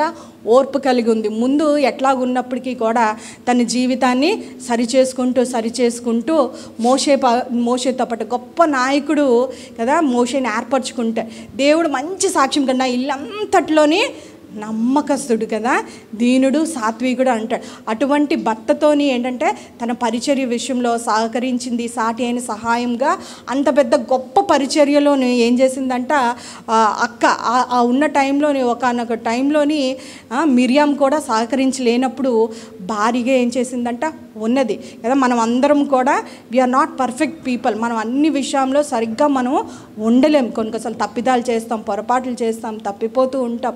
మన జ్ఞానాన్ని ఉపయోగిస్తాం. దేవుని సన్నిధిలో దేవుని చిత్తాన్ని కనిపెట్టకుండా మన కుటుంబాన్ని కట్టడానికి మనం ప్రయాసపడుతూనే ఉంటాం. కానీ దేవుని దీవెనలు పొందుకోవటానికి మనం ఆశపడుతుంటాం. కానీ దానికి తగిన మన జీవితం కనపరచలేకపోతూ ఉంటాం. కానీ సిప్పోరా జీవితం చూసినట్లయితే ఒక పర్ఫెక్ట్ లైఫ్ లేకపోయినప్పటికీ కూడా ఏం చేస్తూ ఉంటుందంట, తన భర్తతో పాటు దేవుడిచ్చిన పిలుపు మేరకు అందులో తాను బాలుపాగస్తురాలు, నేను కూడా బాధ్యత వహించాలి. ఇంత గొప్ప పరిచర్యలో, ఇంత గొప్ప అంటే దేవుడిచ్చిన పిలుపులోని తాను కూడా ఉందని ఎరిగింది. చాలాసార్లు మోషే కొరకే మాట్లాడుతూ ఉంటాం. ఈ స్త్రీ కొరకు మనం చూసినట్లయితే చూడండి, సామెతలు రాసిన గ్రంథం ముగించేసుకుందాము, అయిపోయింది. 31 అధ్యాయంలో ఏముంటుందంట, అసలు మూడొంతులు స్త్రీ చేసిన పనులే ఉంటాయి కదా. ఒక్క మాట మాత్రమే భర్త కొరకు ఉంటుంది. సామెతలు 31:23, ఆమె పెనిమిటి దేశపు పెద్దలతో కూడా కూర్చుంటును, గవని యొద్ద పేరుగున్నవాడే. అసలు ఇంట్లో పనులన్నీ చేసింది. 3 వంతులు బలం కలిగి పని చేస్తుంది, వేకుమునే లేస్తుంది, సిద్ధపరుస్తుంది, వ్యాపారం చేస్తుంది, దీనులకి చేయిస్తుంది. అట్లాంటి అన్ని పనులను స్త్రీ కొరకు చెప్పిన తర్వాత భర్త చేసే పని ఏం చెప్తారు, ఒకటే, గవని వద్ద కూర్చొని అక్కడ ఆయన తీర్పు తీరుస్తుంటే గౌరవంగా గొప్పగా చలాయిస్తుంటాడు. ఎట్లా చేయగలిగాడంట, ఇంట్లోని 3 వంతుల పనంతా ఏం చేసిందంట స్త్రీ, ఏంటంటే చేయడం బట్టి. ఇట్లాగా మోషే కూడా ఎక్కడైనప్పటికీ, ఏ కుటుంబం ఒక నాయకుడు అవని, ఏ ఆఫీసర్ అవని కూడా ఏమైందంట, స్త్రీ గృహాన్ని కనిపెట్టుకున్నట్లయితే, ఏంటంటే పని చేస్తున్నట్లయితే, తనకిచ్చిన బాధ్యతను నమ్మకంగా గృహంలో కనిపెట్టుకున్నట్లయితే. సిప్పోరా ఎట్లా చేసింది, తన బ్రతుకు దినములన్నీ భర్తకి కీడు చూసింది, అపాయం చూసింది, ఏంటంటే మేలే చేసింది. అవునా కదమ్మా? వాడిగల ఒక రాయిని తీసుకొని సున్నతి చేసింది కదా. స్త్రీ చేయలేని పనులు కూడా ఏంటంటే బలహీనాలు వారు బలపరచబడిరి అని అంటుంది కదా. అట్లాగా తన పేరుకి తన స్వభావం తగినట్టు బలహీనమైనప్పటికీ కూడా దేవుని కొరకు ఒక బలమైన కార్యం చేసింది. మోషేని గొప్ప నాయకుడిగా ఉండి 430 సంవత్సరాలు బానిసత్వంలో ఉన్న ఇజ్రాయిల్ని విడిపించడానికి తాను చేసింది. చాలాసార్లు తడువు చేస్తూ ఉంటారు కదా. అంటే దేవుని పనుల విషయంలో, ఆత్మీయ విషయంలోని మనము తడువు చేస్తూ ఉంటాం. ఇక్కడ కూడా మనం చూసుకున్నట్లయితే సిప్పోరా లేదంటే ఆ కుటుంబంలో యజమాని కానీ ఇద్దరిలో కూడా ఆత్మ సంబంధమైన విషయంలోని కొంచెం ఏం చేశారంట, తడువు చేశాడు. లోతు ఏం చేస్తూ ఉంటాడు, సొదొమ గొమొరని ఏంటంటే దేవుడు నాశనం చేస్తాను అన్నప్పటికీ అబ్రహామును బట్టి దేవుడు ఏం చేస్తాడు, దూతను పంపిస్తాడు. కానీ అక్కడ ఒక మాట ఉంటుంది, ఏం చేస్తాడంట, లోతు తడువు చేస్తుంటే ఆయన భార్య కూడా తడువు చేస్తూనే ఉంటుంది. మనసంతా అక్కడ ఉంది కాబట్టి ఆ భార్య తను ఏంటంటే అంటే సమయోచితమైన జ్ఞానం చూపించలేకపోయింది, కుటుంబాన్ని రక్షించుకోలేకపోయింది. లోతు భార్య వెనుక తిరిగింది, ఏమైంది, ఉప్పు స్తంభము అయిపోయింది. అటువంటి లోతు భార్య వంటిది అయితే సిప్పోరా కాదు. గృహం మీదకి, ఇంటి మీదకి ఆ క్షేమాన్ని కోరి దేవుడిని ఏంటంటే తప్పించింది. అట్లాగే మన విషయాల్లోని చాలా విషయాలు మనం ముందు జాగ్రత్త కలిగి ఉంటాం. ఒక ఇన్స్టాల్మెంట్ కానీ అన్ని విషయాలు, బిడ్డల భవిష్యత్తు గురించి, సేవింగ్స్ కానీ, ఇల్లు కట్ట విషయం, వారికి అన్ని విషయాల్లోని మనం ఏం చేస్తూ ఉంటామంటే త్వరగా బిఫోర్ హ్యాండ్లోనే మనం ప్లాన్ చేస్తూ ఉంటాం. బిడ్డల విషయంలో, ఇంటి విషయాలకు వచ్చేసరికి. కానీ ఆత్మ సంబంధమైన విషయాల్లో నిర్లక్ష్య ఎప్పుడు పెట్టకూడదు. దానికి ఏంటంటే మనం క్రైమ్ చెల్లించవలసి ఉంటుంది. చూడండి, వితౌట్ ఎనీ వార్నింగ్ ఒక ఉపద్రవం ఎట్లాగొచ్చింది అంటే, అనుకోని సమయంలో అట్లా ఉపద్రవం వచ్చింది. చూడండి, పౌలు ఫెలిక్స్ దగ్గర బంధింపబడిన తర్వాత ఫెలిక్స్ దగ్గర వచ్చి నించొని మాట్లాడుతూ ఉంటాడు. మాట్లాడినప్పుడు ఏంటంట, అంటే ఇప్పుడు పౌల్ని విడిచిపెట్టడానికి ఏదైనా ఒక లంచం ఏదంటే డబ్బు దొరుకుతుందని చెప్పి మాటికి పౌల్ని పిలిపించి ఫెలిక్స్ మాట్లాడుతుంటే, నీ తరపు నీ వాదన చేసుకో అన్నప్పుడు పౌలు ఏం చేస్తాడంట, దేవుని రాజ్యం కొరకు, ఎట్లా అంటే తీర్పు కొరకు మాట్లాడుతూ ఉంటాడు. ఆ సమయంలో నీ ఫెలిక్స్ ఒక మాట అంటాడు, భయపడుతూ ఉంటాడు, ఒప్పింపబడుతూ ఉంటాడు పౌలు చెప్పిన మాటలు బట్టి. కానీ ఏమంటాడంట, ఒక అనుకూల సమయం అందు నేను మరలా రప్పిస్తాను, నువ్వు వెళ్ళిపో అంటూ ఉంటాడు. అంటే నిర్లక్ష్యం, దేవుని మాటలు ఆ తర్వాత కూడా ఉంటుంది. అనేక మార్లు పౌల్ని వినిపించుకుంటూ పిలిపించుకుంటూ ఉంటాడు. పౌలు వల్ల లాభం ఏమైనా దొరుకుతుందా, డబ్బు ఏమైనా దొరుకుతుందా, రోమీడు కాబట్టి తన్ను తాను విడిపించుకోవడానికి అంటే ఆ గవర్నర్కి డబ్బులు ఇస్తాడని. కానీ ఏంటంటే దేవుని రక్షణను కోల్పోయాడు. పౌలు వచ్చి ఏం చెప్తాడు? దేవుని మాటలే చెప్తాడు. దేవుని రాజ్యం కొరకు, తీర్పు కొరకు అట్లన్ని మాటలు చెప్పినప్పటికీ కూడా ఏంటంటే అంగీకరించడం ఒక అనుకూల సమయం. ఏనాడు కూడా ఏంటంటే ఆత్మీయ విషయంలోని నిర్లక్ష్య పెట్టుకోడు. దేవుని కార్యంలో మన జీవితంలో అలక్ష్యంగా ఉంచుకొని మన గృహంలోని ఏంటంటే దేవునికి చేసేది అయినప్పటికీ అదంటే మన బిడ్డల రక్షణ విషయంలో, భర్త రక్షణ విషయంలోని ఏ విషయంలో నేను దేవునికి సంబంధించిన ఏ పనిలో అది ఆత్మ సంబంధం అయినప్పుడు ఇంకా అసలు నిర్లక్ష్యము చేయకూడదు. బాప్తిసం ఇచ్చే యోహాను కూడా ఏం చేస్తే హేరోదు దగ్గరికి వెళ్తూ ఉంటారు. తన తప్పుని ఆ తమ్ముడు భార్యను తో వివాహం చేసుకున్నప్పుడు ఖండిస్తున్నప్పుడు అప్పుడు ఏంటంటే పరిశుద్ధాత్ముడు పనిచేస్తూ ఉంటాడు. కానీ ఆ మాటలకు భయపడి పంపించేస్తాడు. హేరోదు పంపించేస్తాడు యోహాన్ని, బాప్తిసం ఇచ్చి యోహాన్ని. ఆ తర్వాత మళ్ళీ అటువంటి సమయం రానే లేదు హేరోదుకి. అట్లాగే చూడండి 5 మంది బుద్ధి లేని కన్యకులు ఏం చేస్తారు? నిర్లక్ష్యం. ఏముందిలే, దేవుడు వచ్చే సమయానికి సిద్ధుల్లో నూనె ఏం చేస్తాం, మేము ఇంకెవరినన్నా అడుగుతాం, ఆ పక్కింటి వాళ్ళని అడుగుతాం, ఇది చేస్తాం. ఆత్మీయ జీవితంలో అలక్ష్యంగా నిర్లక్ష్యంగా తడువు చేసేది స్త్రీలుగా ఏంటంటే సిప్పోరా జీవితంలో ఎప్పుడు ఉండకూడదు. మన బాహ్య శరీర సంబంధమైనవి లేదంటే ప్రపంచంలో జరిగే ఏ కార్యంలో ఒక నిమిషం ఆలస్యమైనప్పటికీ అవి వేచి ఉంటాయి. కానీ ఆటి విషయంలోనే మనము చాలా జాగ్రత్తగా తెలివిగా లోక సంబంధమైన స్త్రీల కన్నా మనం ఏంటంటే ఆతురపడుతూ ఉంటాం. కానీ ఇక్కడ ఆత్మ సంబంధమైనవి ఏంటంటే క్రయం చెల్లించాల్సి వస్తుంది, వెల చెల్లించాల్సి.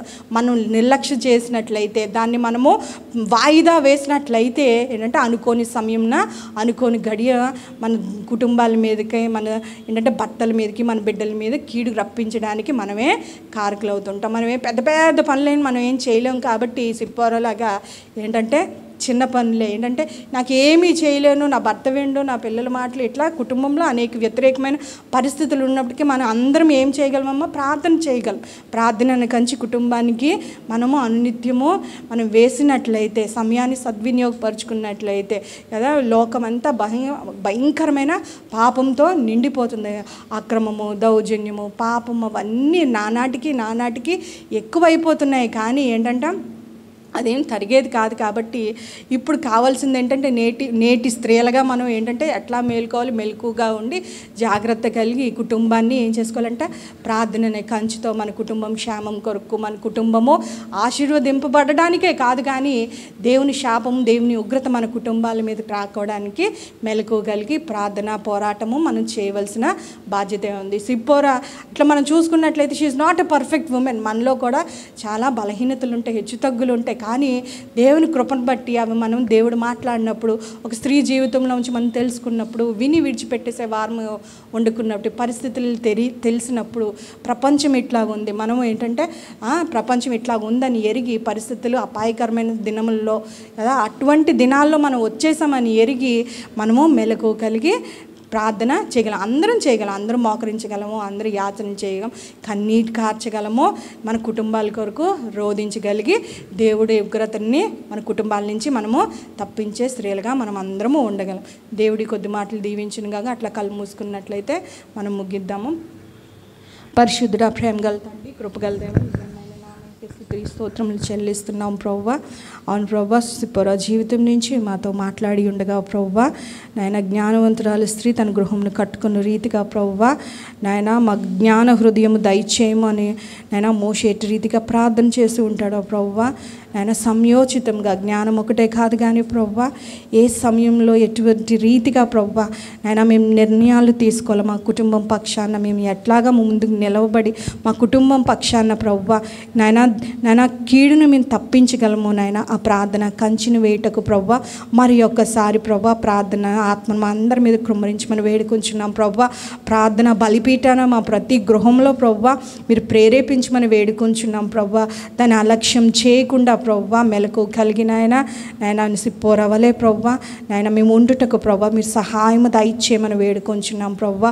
ఆత్మ సంబంధమైన విషయంలో నాయన ఏమాత్రము నిర్లక్ష్య పెట్టకుండా ప్రవ్వా అది ఏదైనప్పటికీ కూడా ప్రవ్వా నాయన తడువు చేయకుండా వాయిదాలు వేయకుండా ప్రవ్వా ఏ విషయంలో నీ సన్నిధిలో ప్రవ్వా మేము నాయన కమిట్మెంట్ ఏదైతే తీసుకున్నామో నాయన ఏ విషయంలో అయితే నీతో నేను ఒప్పుకోలు మేము చేసుకున్నామో నిబంధన మేము చేసుకున్నామో ప్రవ్వా నీ సన్నిధిలో ఉంటామని నాయన ఈ 8 నెలలు గడిచిపోయి ఉండగా ప్రవ్వా మరలా రెన్యూ చేయమని మా కమిట్మెంట్స్ని ప్రవ్వా నీ కొరకు మేము తీసుకున్న నిర్ణయాలు నాయన దాని యందు మేము నిలిచి ఉండుటకు మీ సహాయం దయచేయండి నాయన ఇయర్ ఎండింగ్కి వచ్చి ఉండగా ప్రవ్వా ఇంకను నిలువెచ్చిన స్థితి నుంచి మమ్మల్ని విడిపించమని వేడుకొంచున్నాం ప్రవ్వా నాయన ఇంకను మమ్మల్ని లేవనెత్తండి మమ్మల్ని రేపమని వేడుకొంచున్నాం ప్రవ్వా నీ కొరకు నిన్ను ఎరిగి నీ కొరకు బలమైన కార్యములు చేసే వారంగా మమ్మల్ని బలపరచమని వేడుకొంచున్నాం ప్రవ్వా నాయన ఇంకను ప్రభా నాయన గడిచిన వారం దినముల్లో ప్రవ్వా నువ్వు చేసిన కార్యమును బట్టి నీకు వందనాలు. ఫ్యామిలీ రిట్రీట్లో యూత్ రిట్రీట్లో ప్రవ్వా ఈ మందిరంలోనైనా మేము చేసిన ప్రార్థన మీరు విని ఉన్నారు ప్రవ్వా మీరు జవాబు దయచేసి నీ మహిమకరంగా నాయన వాటిని జరిగించిన విధానాన్ని బట్టి వందనాలు ప్రవ్వా నాయన మేము తిరిగి వెళ్తుండగా ప్రవ్వా నాయన నీ కృపను మా ఎడలో ఉంచమని వేడుకొంచాం. ప్రతి కుటుంబాన్ని ప్రతి స్త్రీని దీవించి ప్రవ్వా నాయన మేము నాయన స్త్రీలుగా మా కుటుంబానికి దీవెన తెచ్చే వారంగా నేను మధ్యవర్తులుగా మేము ఉండుటకు నాయన మమ్మల్ని నేర్పించండి మమ్మల్ని బలపరచండి. సడిన మోకాళ్ళను చేతుల్ని మీరు బలపరిచి నాయన మరొక్కసారి నాయన క్రీస్తు కొరకు నిలబడి వారంగా నీ కొరకు పోరాటం చేసే వారంగా నించుంటకు నాయన మీ సహాయం దయచేసి మీరే మహిమ గంత ప్రభావాలు పొందుకోమని యేసే పరిశుద్ధ నామములో అడిగి వేడుకొంచున్నాం తండ్రి ఆమె. యేసు రక్తమే జయం సిలువ రక్తమే జయం యేసు నామానికి సంపూర్ణ విజయం కలుగును గాక అపవాది క్రియలకు అనంత నాశనం కలుగును గాక ఆమేన్.